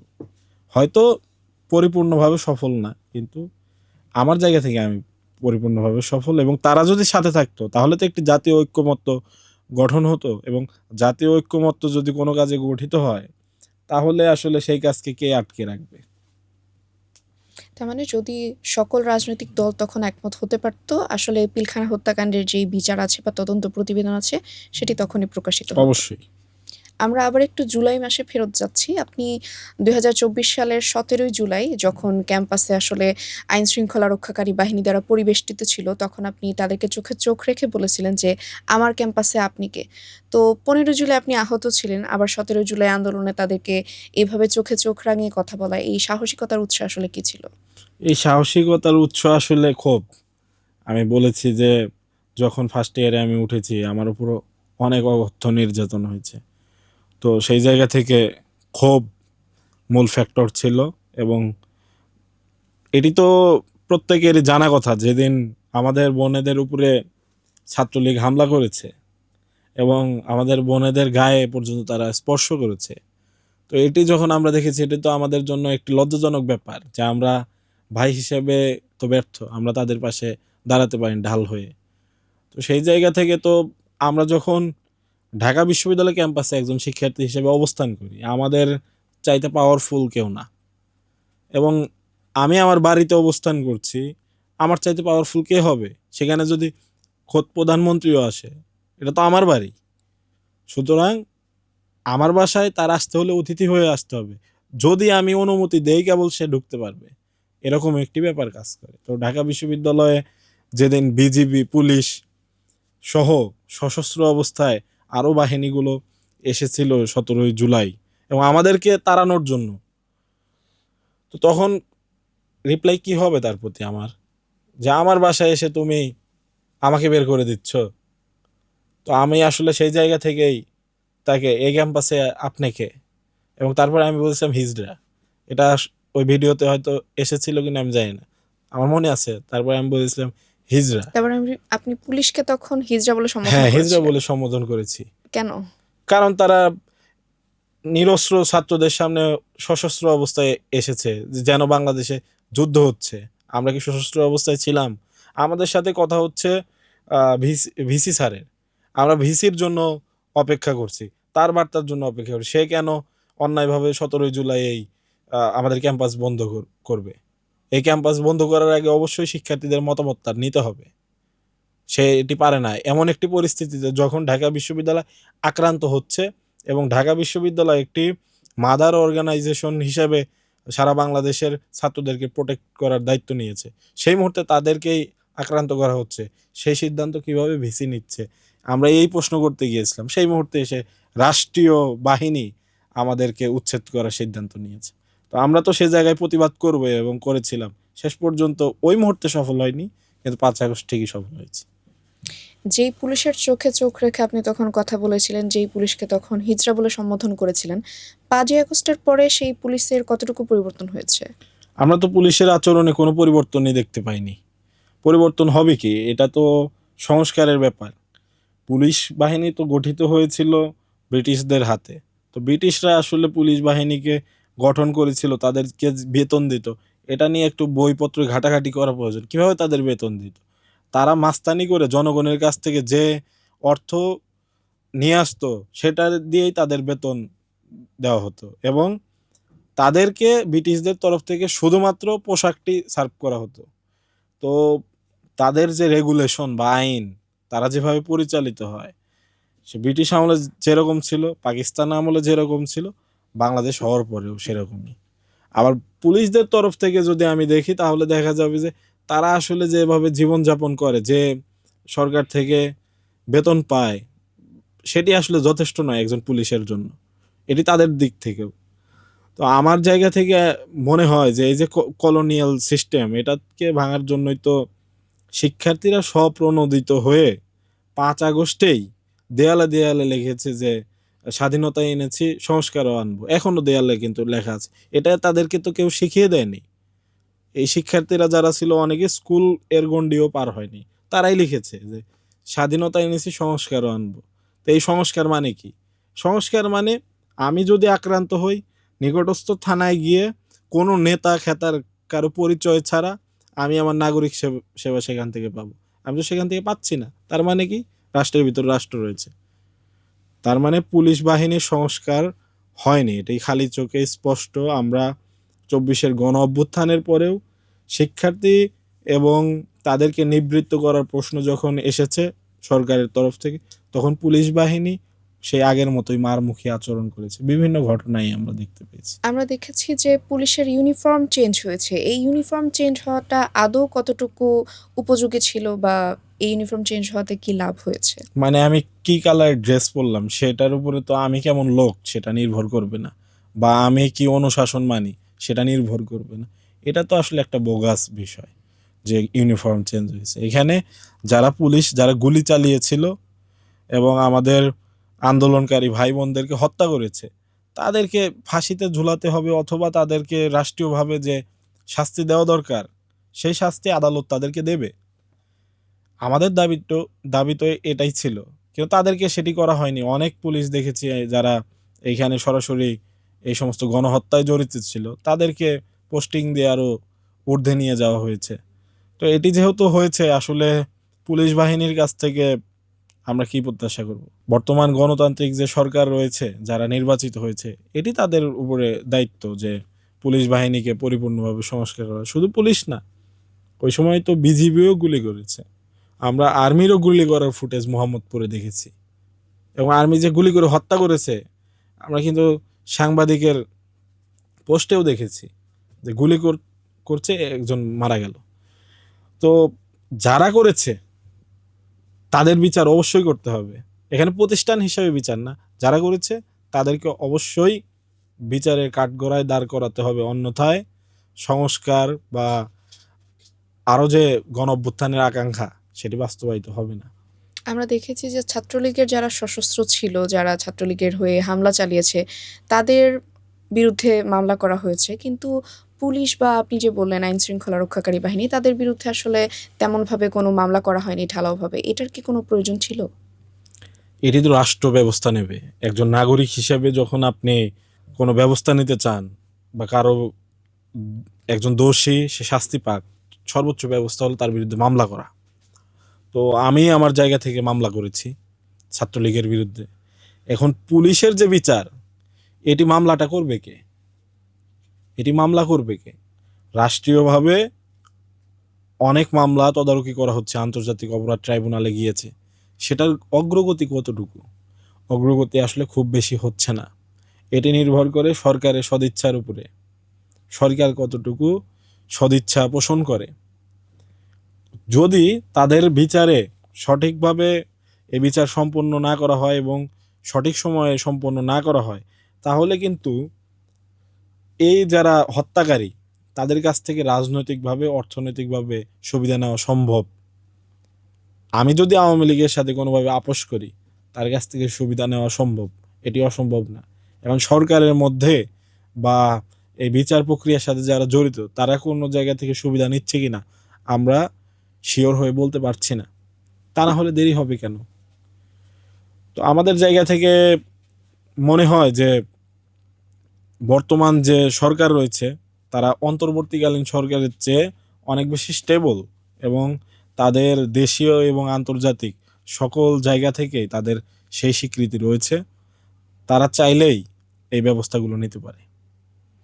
আমরা দেখেছি যে বর্তমান সরকার এখনো পর্যন্ত জুলাই সনদ এবং গণভোটের রায় বাস্তবায়ন করেনি। এই ব্যাপারে আপনার কাছ থেকে মতামত জানতে চাই। একজন জুলাইয়ের অগ্রনায়ক হিসেবে আপনি এটাকে কিভাবে দেখছেন, বা বিএনপি কি আসলে জুলাইয়ের পক্ষে কিনা, কখনো জুলাই সনদ বাস্তবায়ন করবে কিনা? বিএনপি বলতে, বিএনপি আসলে জুলাইয়ের পক্ষে কিনা এটা আসলে প্রশ্ন যৌক্তিক আমি মনে করি না। বিএনপি জুলাইয়ের পক্ষে ছিল। জুলাইয়ের প্রশ্ন আসলে বা জুলাইয়ের সময়ে তারা পক্ষে তো ছিল, আমরা সবাই সাক্ষী। কিন্তু জুলাই পরবর্তীতে আমি তো বললাম যে আসলে এই ব্যাপারগুলো যদি পরিপূর্ণভাবে বাস্তবায়ন করা যায়, গণভোট বলি বা যাই বলি, এগুলো তো আসলে আলটিমেটলি সংস্কার। তো সংস্কার প্রশ্নেই গণভোট হয়েছে। জুলাই সনদ, এটার মূল কথাও সংস্কার। সংস্কারের জায়গায় তারা কেন আটকে যাচ্ছে, এটি একমাত্র তারাই বলতে পারবে। আমরা তো বলেছি যে পুরো কলোনিয়াল সিস্টেমটাকে ভেঙে ফেলতে হবে। আমরা চাই যে ব্রিটিশ আমলের যে গণবিরোধী যে আইন বা আইনের ফাঁকফোকর, সেগুলোকে আইডেন্টিফাই করে সংস্কার করতে হবে। সেই প্রশ্নে গণভোট হয়েছে। এখন জুলাই সনদ এবং গণভোট যদি এই সরকার বাস্তবায়ন না করে, তাহলে তো কাঠামো আগেরটাই থাকলো, কঙ্কাল আগেরটাই, শুধু মাথা চেঞ্জ হচ্ছে। তো আলটিমেটলি তো সে কঙ্কালের কাজ একই হবে। তো আমার কাছে মনে হচ্ছে যে এই গভর্নমেন্ট, তারা জুলাইয়ের মূল যে স্পিরিট, সেখান থেকে অনেক দূরে সরে এসেছে।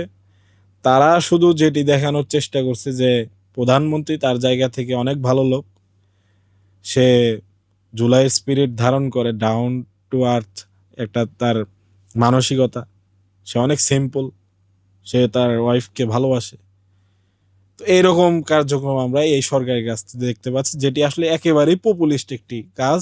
কিন্তু ফ্যাসিবাদী কালচার যে এখনো রয়ে গেছে, এটি বোঝা যায় যে কোনো মন্ত্রীকে যদি সমালোচনা করছে কোনো সাংবাদিক, তার বিরুদ্ধে যদি কলম ধরছে, মীর শাহ আলমের নির্দেশে তাকে গ্রেফতার করা হচ্ছে।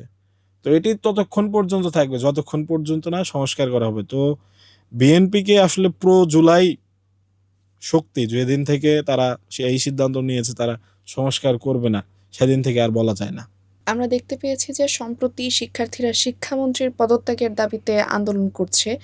শিক্ষামন্ত্রী কেন পরীক্ষা পেছালো না, কেন বন্যা কবলিত অবস্থার মধ্যে পরীক্ষা নিল, সেই কারণে শিক্ষার্থীরা ক্ষুব্ধ হয়ে তার বিরুদ্ধে আসলে আন্দোলন করছে। তো শিক্ষার্থীদের এই আন্দোলনকে আপনি কিভাবে দেখছেন?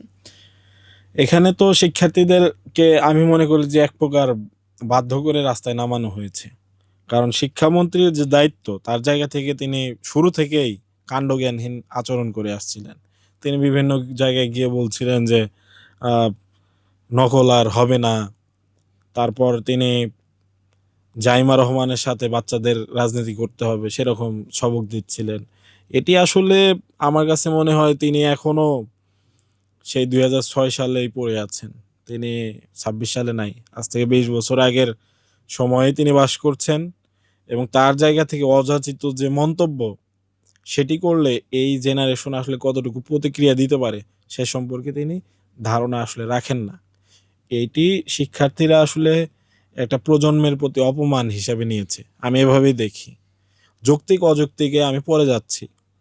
কারণ আমরা এই ২৪-এর গণ অভ্যুত্থানের আগে আমরা মনে হয় যে আমাদের প্রত্যেককেই বাবা মা বলতো যে তোরা আসলে কি পারস, তোরা তো সারাদিন ফোন টেপস। তো এই এরকম একটি কিছু না পারা জেনারেশন তারা কিন্তু দেখিয়ে দিয়েছে আসলে তারা কি করতে পারে। এবং আমরা যাদেরকে ফার্মের মুরগি বলতাম বা যারা মুরব্বী জন, তারা যাদেরকে ফার্মের মুরগি বলতো প্রাইভেট ইউনিভার্সিটিতে পড়ে এরকম শিক্ষার্থীদেরকে, যে ওরা কিছুই জানে না, ওরা আসলে কিছু পারে না, বুলেটের সামনে ওদের দাঁড়ানোর সাহস নাই। তারা কিন্তু দেখিয়ে দিয়েছে আসলে ফার্মের মুরগি তারা না। এবং ফার্মের মুরগি বলতে যেটা বোঝায় যে তারা কিছু করতে পারে না, তারা কি করতে পারে আমরা এখন এটা জানি।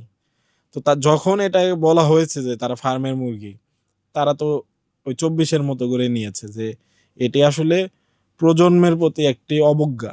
সেই জায়গা থেকে তারা নেমেছে। তাদের দাবি কিন্তু একেবারে সুস্পষ্ট না। তারা ২ দিন আগে, ১ দিন আগে আর কি বলেছে যে শিক্ষামন্ত্রী পদত্যাগ চায়। তো শিক্ষামন্ত্রী যদি তার জায়গা থেকে দায়িত্বশীল আচরণ করতে পারতেন, এই দাবি আসতো না। এবার আমরা আবার আপনার ছাত্র জীবনে ফিরে যাচ্ছি। আপনি ৬ মে ২০২০ সালে ফেসবুকে পোস্ট দিয়েছিলেন ভালোবাসার সংগঠন বাংলাদেশ ছাত্রলীগ।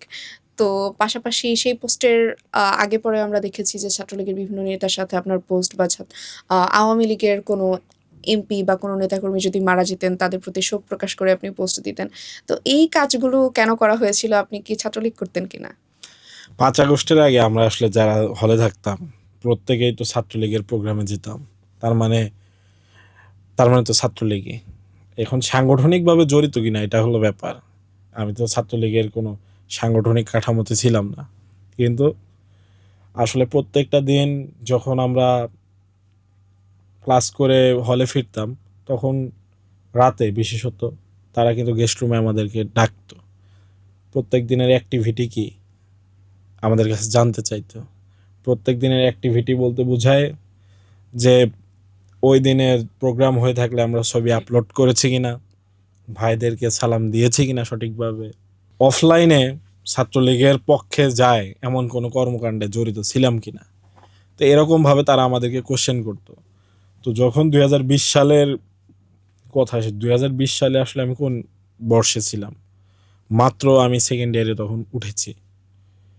তো ওই সময়ে এই পোস্ট দেখতে পারাটাই স্বাভাবিক, কারণ তখনও আমাদের গণরুমে থাকতে হতো। ইনফ্যাক্ট জিয়া হলে আমি থেকেছি 3rd ইয়ার পর্যন্তই আমাদের গণরুমে থাকতে হয়েছে। 4th ইয়ারে গিয়ে আমরা আলাদা রুমে গিয়েছি, যে রুমে 8 জন থাকতো। তো 3rd ইয়ার পর্যন্ত আমাদের একটি গাদাগাদি গরুর গোয়ালে থাকতাম এবং প্রত্যেকদিন গেস্ট রুম করে তাদের কাছে জবাবদিহিতা করে আমাদের থাকতে হতো।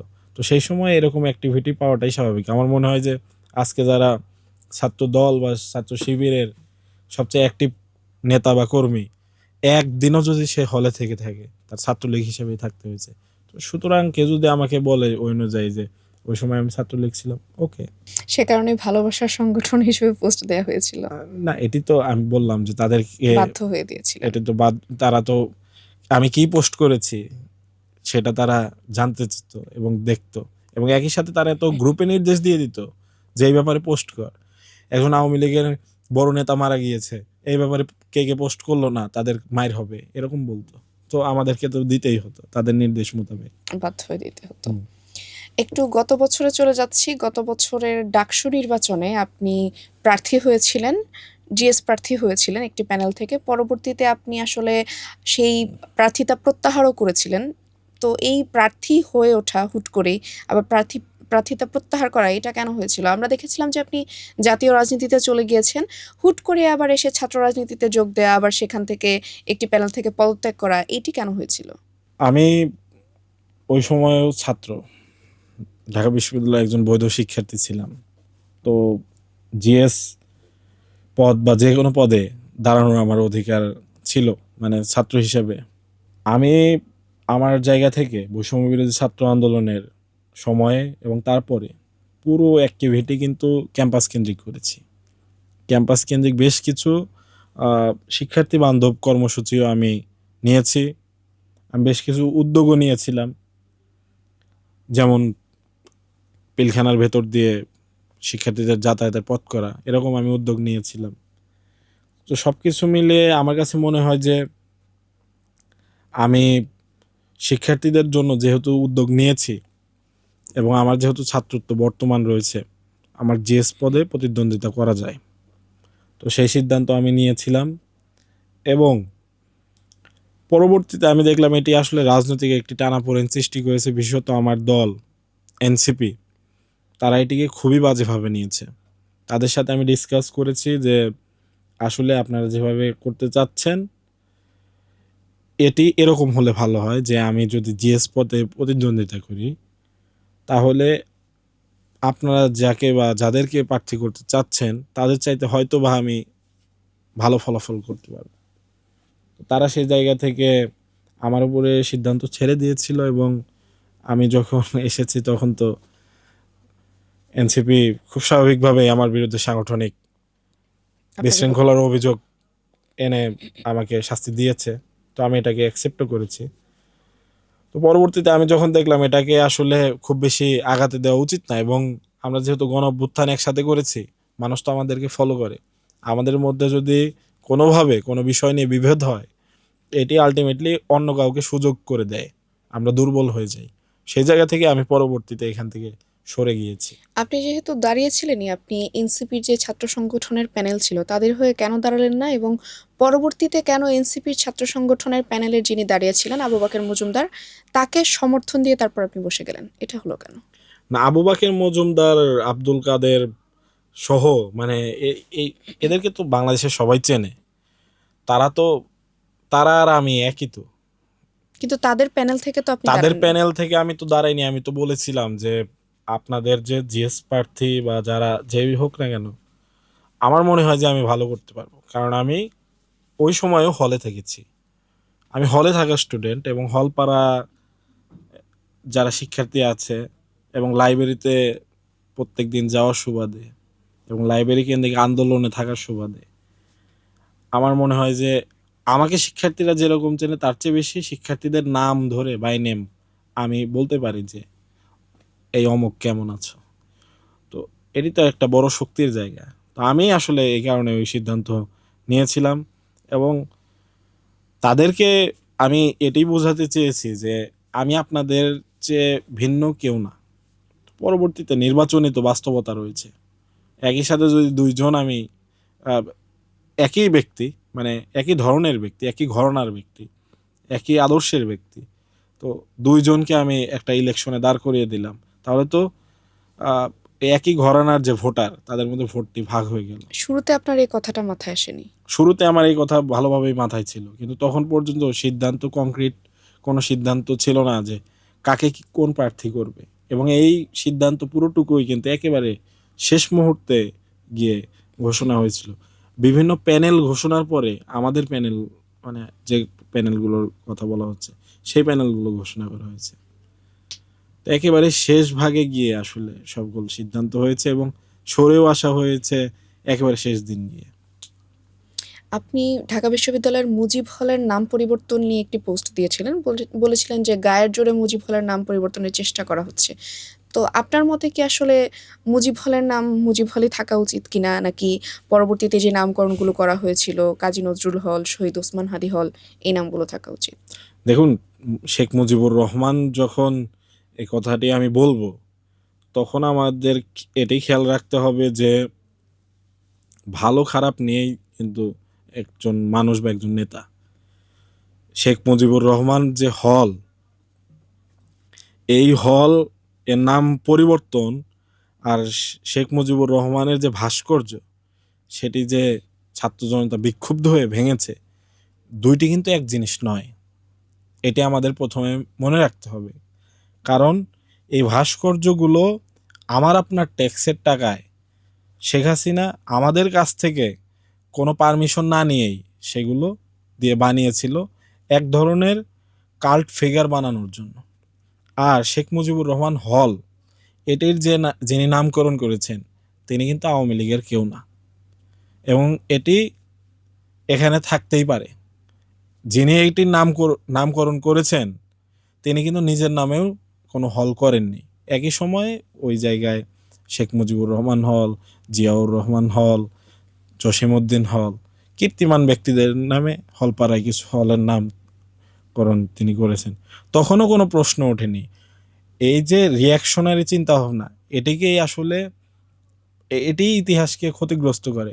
এটি যদি শেখ হাসিনা গায়ের জোরে বানাতেন তাহলে চেঞ্জ করা, এটি ইটস ওকে। কিন্তু এটি এমন কোনো সময়ে বানানো হয়নি যখন শেখ মুজিবুর রহমানকে নিয়ে কোনো ওই রকম প্রশ্ন উত্থাপিত হয়েছে। কিন্তু ৫ই আগস্ট পরবর্তী সময়ে তো আমরা দেখেছি যে সবাই শেখ মুজিবুর রহমানকে একজন স্বৈরাচারী শাসক হিসেবে আখ্যায়িত করছে। ইতিহাসের পাঠ বা ইতিহাসকে দেখার লেন্স সবসময় একরকম থাকে না। যারা স্বৈরাচার বা স্বৈরাচারকে মনে মনে সমর্থন করে, তারাও যদি কখনো ইতিহাস তাদের কাছে গিয়ে যদি 24কে আপনি বলেন যে 24 কেমন ছিল, তাহলে নিশ্চয়ই আমার লেন্স আর তার লেন্স এক হবে না। সে পুরোপুরি উল্টো কথাই বলবে, জুলাই খারাপ, ব্লা ব্লা ব্লা। তো খুব স্বাভাবিকভাবে তার যে শাসনামল সেটি তো ছিল ব্যর্থতায় পরিপূর্ণ, কিন্তু তার পূর্বে তার তো একটি স্ট্রাগলও ছিল, এটি তো অস্বীকার করার কিছু নাই। আমি কাউকে অনেকেই বলে থাকে যে শেখ মুজিব আসলে পাকিস্তানের বিভক্তি চাননি, তিনি আসলে পাকিস্তানেরই প্রধানমন্ত্রী হতে চেয়েছিলেন বা শাসক হতে চেয়েছিলেন, তিনি আসলে মুক্তিযুদ্ধটা ওইভাবে চাননি। অনেকেই বলে থাকে ৫ই আগস্ট এটি পরবর্তী সময়ে। বলে থাকলে এটা তো তাদের বিষয়, ঠিক আছে। এটি নিয়ে আমি আসলে কোনো কথা বলতে চাচ্ছি না। এই কারণে চাচ্ছি না যে শেখ মুজিবুর রহমানের এপিঠ ও ফিট দুইটিই দেখানো সম্ভব, এমনকি আমারও এপিঠ ও পিঠ দুটিই দেখানো সম্ভব। একজন ব্যক্তি কনস্ট্যান্টলি খারাপ, এটি আপনি যখন বলবেন, এটি আসলে একটি রিয়াকশনারি কথা, এবং রিয়াকশনারি কথা কখনো দেশের মঙ্গল বয়ে আনে না। শেখ মুজিবুর রহমানকে ভালোবাসে এরকম মানুষ বাংলাদেশে আছে। শেখ মুজিবুর রহমান নিজের নামে এই হলটি স্থাপন করেননি, শেখ হাসিনাও করেননি। আওয়ামী লীগ নিজের দলীয় স্বার্থ উদ্ধারের জন্য এটি করেনি। আপনি করছেন শুধুমাত্র রিয়াকশনারি রাজনীতির অংশ হিসেবে এই নামটি পরিবর্তন করেছেন। এই কারণে আমি বলেছি যে এই সিদ্ধান্ত, এটি যেহেতু রিয়াকশনারি, সুতরাং এটাকে আমি সমর্থন করি না। এবং শেখ মুজিবুর রহমান হলের নাম যেটি আছে সেটিই থাকা দরকার। যদি ইতিহাস বিশ্লেষণ করতে হয়, ইতিহাস বিশ্লেষণ তো হবে। আওয়ামী লীগের শাসনামল ৭১-এর পর থেকে ৭৫ পর্যন্ত কেমন ছিল, বাকশাল গঠন, এটি তো হচ্ছে। আমরা স্লোগান দিচ্ছি, কিন্তু তার মানে এটা না যে একেবারে যার যতটুকু কীর্তি ততটুকু না বলা। এটি বললে আমরা আসলে সেই রকম চিন্তাই লালন করি যেমন চিন্তা আওয়ামী লীগ লালন করত, যে ন্যূনতম বিরোধী কোনো কিছু রাখা যাবে না। আপনি যখন এই দাবিটি তুলেছিলেন তখন অনেকে বলেছিল যে আপনি সফট মুজিব প্রেমী বা সফট মুজিব বন্দনা করছেন। এই প্রশ্নের সাথে কি আপনি একমত কিনা?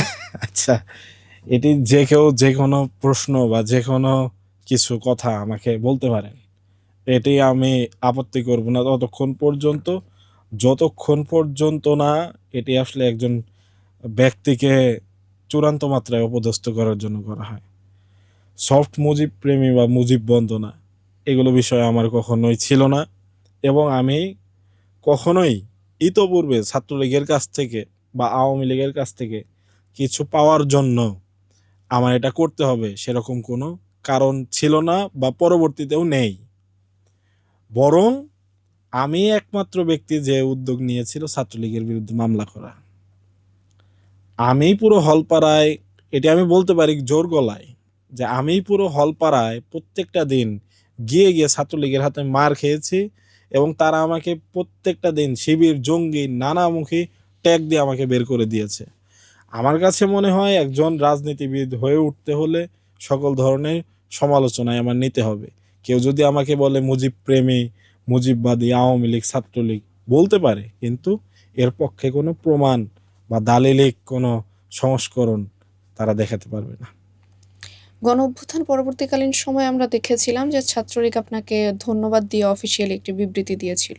তো এটা নিয়ে আপনার কিছু বলার আছে ওই কিনা? সময় আসলে আব্দুল কাদেরকেও ধন্যবাদ দিয়েছিল। এটা ধন্যবাদ দেওয়ার অন্যতম কারণ যে আমরা যে কথাটি বলেছি তারা অনেকাংশে ওই ধরনের ন্যারেটিভ উৎপাদন করতে চায়। এখন আমি তাদের ন্যারেটিভ তো উৎপাদন করিনি। আমি বলেছি যে যারা ছাত্র শিবির করেছে, অনেকেই ছাত্রলীগের সাথে জড়িত ছিল। তো জড়িত থাকা বিষয় না, কিন্তু তারা হামলার সাথেও জড়িত ছিল এই গণঅভ্যুত্থানে।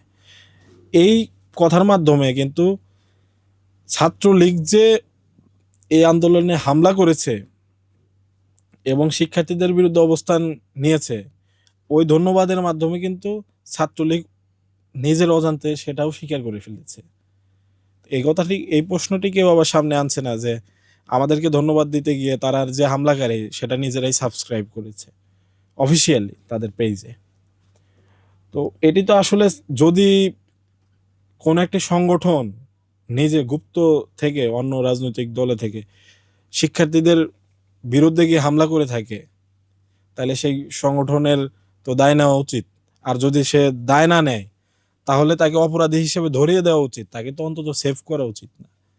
আমি সেই জায়গা থেকে বলেছিলাম, কারণ ডকুমেন্ট তো ছিল, এবং আমি তো উদাহরণের কথা বললাম, হাসান সাইদি একটি নাম, সে তাকে কিভাবে সেভ করার চেষ্টা করা হয়েছিল, কেন করেছিল, তাকে তো সেভ করার কোনো দরকার ছিল না।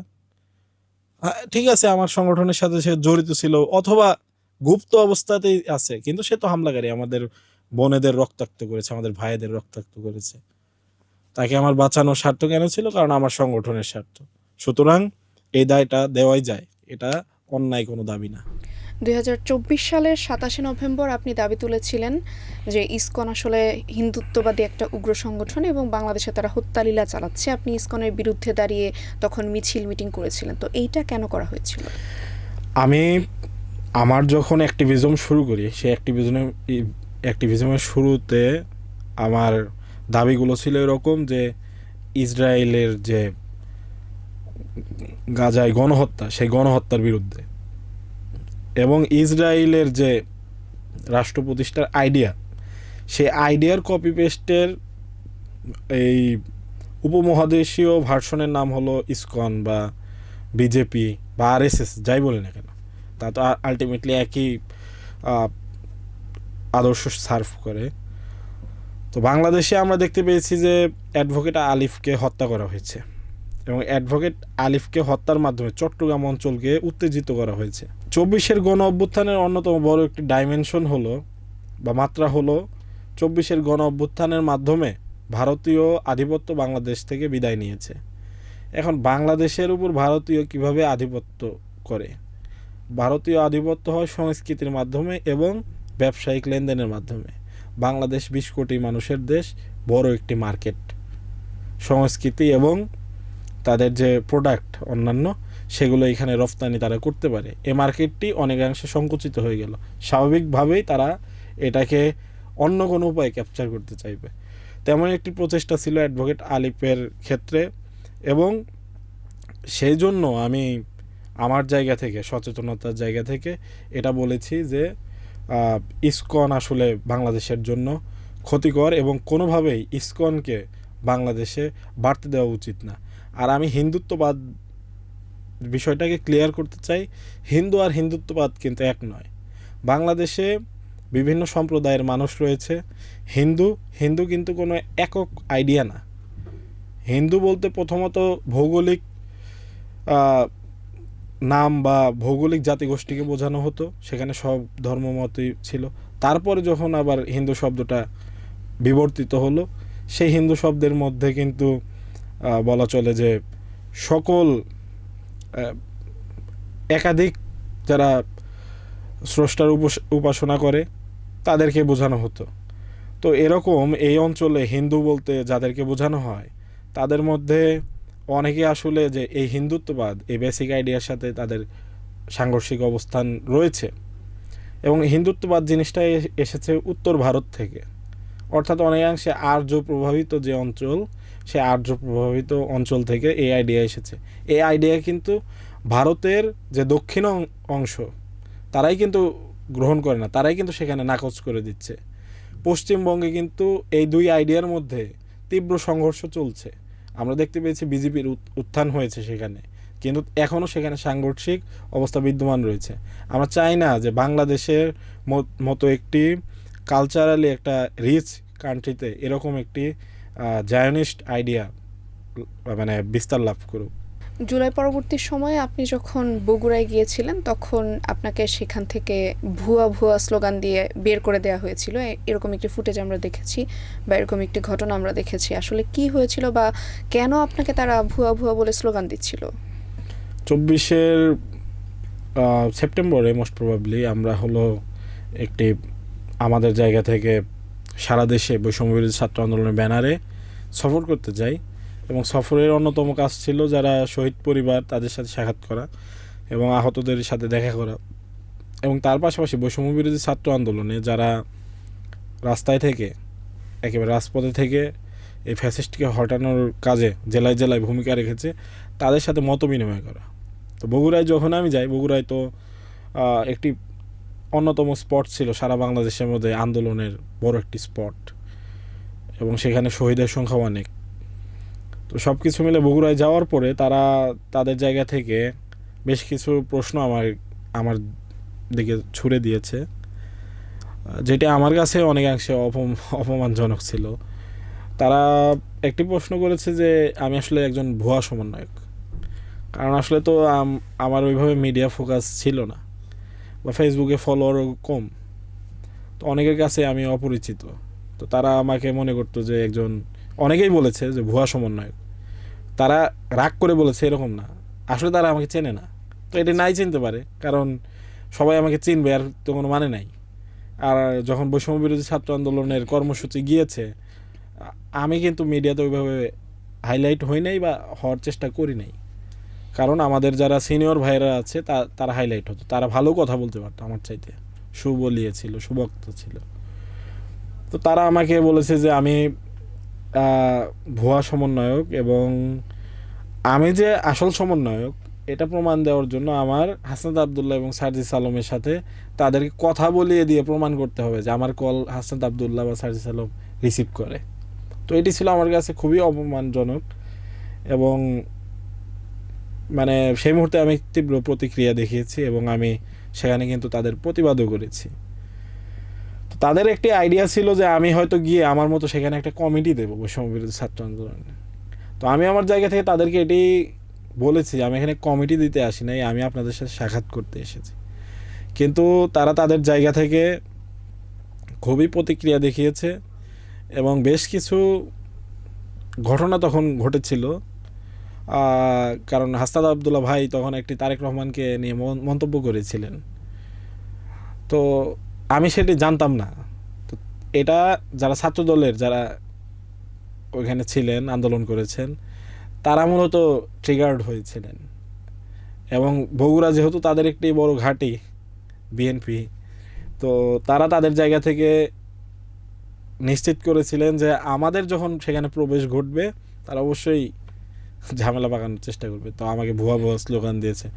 তো ভুয়া ভুয়া স্লোগান বা আমাকে কোনো অপমান এটি আমার গায়ে লাগেনি, কিন্তু যখন তারা আমাকে বলেছে যে আমি আসলে ভুয়া সমন্বয়ক, তখন আমার এটি আসলে খুবই গায়ে লেগেছে, এবং আমি তাদেরকে তীব্র প্রতিক্রিয়া দেখেছি, এবং আমি সেখান থেকে চলে আসতাম না।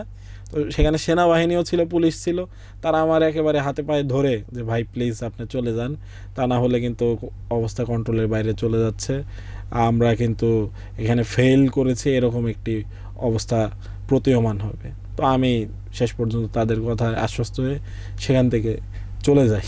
তো এই ছিল পুরো ঘটনা। আমরা প্রায় শেষ পর্যায়ে চলে এসেছি, এবার আমরা একটা র্যাপিড ফায়ার রাউন্ড খেলবো আপনার সাথে। দেখা যাক আপনি র্যাপিড ফায়ারে কতটুকু উন্নতি করতে পারেন বা কতটুকু আগাতে পারেন। আচ্ছা, এটা হচ্ছে ব্যর্থ খেলতেই পারেন, আপনি খেলতে থাকবেন, আমি প্রশ্ন করব। এরকম হ্যাঁ হ্যাঁ হ্যাঁ, আরে আরে সেরে না, কতক্ষণ পারবো? হ্যাঁ হ্যাঁ হ্যাঁ এরকম হ্যাঁ এরকম। দাঁড়া প্রিয় দর্শক, আমরা এবার শুরু করছি আমাদের র্যাপিড ফায়ার রাউন্ড। আপনার জন্য প্রথম প্রশ্ন, এনসিপির 3টি সমালোচনা। এনসিপির নেতারা অনেক বেশি স্ট্রেট ফরওয়ার্ড, এটা হওয়া উচিত না। এনসিপির নেতারা অনেক বেশি ফেসবুকে পোস্ট দেন, এটাও হওয়া উচিত না। এবং এনসিপির গোপনীয়তা খুবই কম। এনসিপির এই 3টি সমালোচনা আমি করলাম। মাহিন সরকারের 3টি ভালো দিক। মাহিন সরকার অনেক বেশি সৎ, তার জায়গা থেকে মাহিন সরকার যা বলেন সত্য বলার চেষ্টা করেন, এবং মাহিন সরকার তার পরিবারের প্রতি একটু দায়িত্বশীল বেশি। মাহিন সরকারের 3টি খারাপ দিক। মাহিন সরকারের খারাপ দিক বলেন বলতে থাকেন। মাহিন সরকার আসলে অনেক সময় খেলতে আচ্ছা আচ্ছা মাহিন সরকারের 3টি খারাপ দিক। মাহিন সরকারের 3টি খারাপ দিক হলো মাহিন সরকার তার জায়গা থেকে অনেক সময় মেজাজ হারান। মাহিন সরকারও ফেসবুকের প্রতি অতিরিক্ত আসক্ত, এবং মাহিন সরকার তার জায়গা থেকে অনেক সময় তার বন্ধুদের সাথে সঠিকভাবে যোগাযোগ রক্ষা করতে সক্ষম হয় না। মাহফুজ আলম কি গণঅভ্যুত্থানের মাস্টারমাইন্ড? না, মাহফুজ আলম গণঅভ্যুত্থানের মাস্টারমাইন্ড না, এবং কেউই এই গণঅভ্যুত্থানের মাস্টারমাইন্ড না একক ব্যক্তি হিসেবে। এনসিপিতে আপনার সবচেয়ে প্রিয় সহযোদ্ধাকে? এনসিপিতে আমার সবচেয়ে প্রিয় সহযোদ্ধা অবশ্যই নাহিদ ইসলাম। আপনার সাথে গণঅভ্যুত্থানে সক্রিয় ছিলেন হান্নান মাসুদ এবং আপনার গণঅভ্যুত্থানের অন্যান্য সহযোদ্ধারাও এমপি হয়েছেন, কিন্তু আপনি হতে পারেননি। এই ব্যাপারে আপনার কি কোনো ক্ষোভ বা হতাশা আছে? আমার কোনো ক্ষোভ নেই, তবে তাদের কাছ থেকে শেখার অনেক কিছু আছে। কারণ হান্নান মাসুদ 5 আগস্টের পর প্রথম থেকেই তার এলাকায় সময় দিয়েছে, এবং সে এমপি হবে সেই এবার এমনি বলতে থাকেন। আচ্ছা, সে এমপি হবে এই ফোকাস নিয়ে কিন্তু তার কাজ এগিয়ে নিয়েছে। এবং হান্নান মাসুদকে যখন আমি প্রশ্ন করেছি যে তুমি আসলে কি ডাকসু করবে নাকি, তো তখন সে বলেছে না ভাই, আমি এমপি হতে চাই। তো এটি তার কাছ থেকে আমার শেখার আছে যে ফোকাস থাকতে হবে। এবং আমাদের সহযোদ্ধাদের মধ্যে নারী এমপি হয়েছে নুসরাত তাবাসসুম। সে যদিও নির্বাচনের মাধ্যমে আসেনি, কিন্তু সে কিন্তু তার যোগ্যতা প্রমাণ দিয়েই কিন্তু সংসদে ঢুকেছে, এবং তার কথাই সেটি স্পষ্ট হয় যখন সে সংসদে কথা বলে। তো তাদের মতোই আমি ফোকাস থাকতে চাই, যে ফোকাস ঠিক রাখলে অবশ্যই সফল হওয়া সম্ভব। যদি রাজনীতিবিদ না হতেন তাহলে কি হতেন? BCS cadre. আপনার জন্য আজকের সর্বশেষ প্রশ্ন, আপনি নিজেকে কখন রাজনীতিবিদ হিসেবে সফল মনে করবেন এবং আপনার একমাত্র লক্ষ্য কি, বা যেই লক্ষ্যে গেলে আপনি পৌঁছালে নিজেকে সফল মনে করবেন? এমপি হওয়া নাকি অন্য কিছু? আমার কাছে এমপি হওয়াটা মূল ফোকাসের জায়গা না, আমার কাছে মানুষের জন্য কাজ করা এটাই মূল উদ্দেশ্য, এবং মানুষের জন্য কাজ করা সংগঠনের মাধ্যমে। তো এনসিপিকে সেজন্য আমি সবচেয়ে বেশি শক্তিশালী হিসাবে দেখতে চাই। আমি তখন নিজেকে সার্থক মনে করব যে এনসিপি তার জায়গায় যেহেতু সৎ, এবং যেহেতু তার জায়গা থেকে এই দাবি করে যে সে যদি সুযোগ পায় মানুষের জন্য কাজ করবে, তাহলে তার সেই পরিমাণ শক্তিশালী অবস্থান তৃণমূলে গড়তে হবে। আপনাকে অসংখ্য ধন্যবাদ আমাদেরকে এতক্ষণ সময় দেওয়ার জন্য। আপনাকে ধন্যবাদ। প্রিয় দর্শক, এতক্ষণ আমরা কথা বলছিলাম জুলাইয়ের একজন অগ্রনায়কের সাথে, মাহিন সরকারের সাথে, যিনি চোখে চোখ রেখে তার ক্যাম্পাসে আইন শৃঙ্খলা রক্ষা বাহিনীদেরকে বলেছিলেন যে আমার ক্যাম্পাসে আপনি কে। এই জুলাই গণ অভ্যুত্থানের যে স্পিরিটটা আছে, সেই স্পিরিটটাকে দ্য কোর কনসেপ্টের মাধ্যমে আমরা ছড়িয়ে দিতে চাই সারা বাংলাদেশে। আপনারা ভালো থাকবেন, সুস্থ থাকবেন। পরবর্তী পর্ব দেখার আমন্ত্রণ জানাচ্ছি।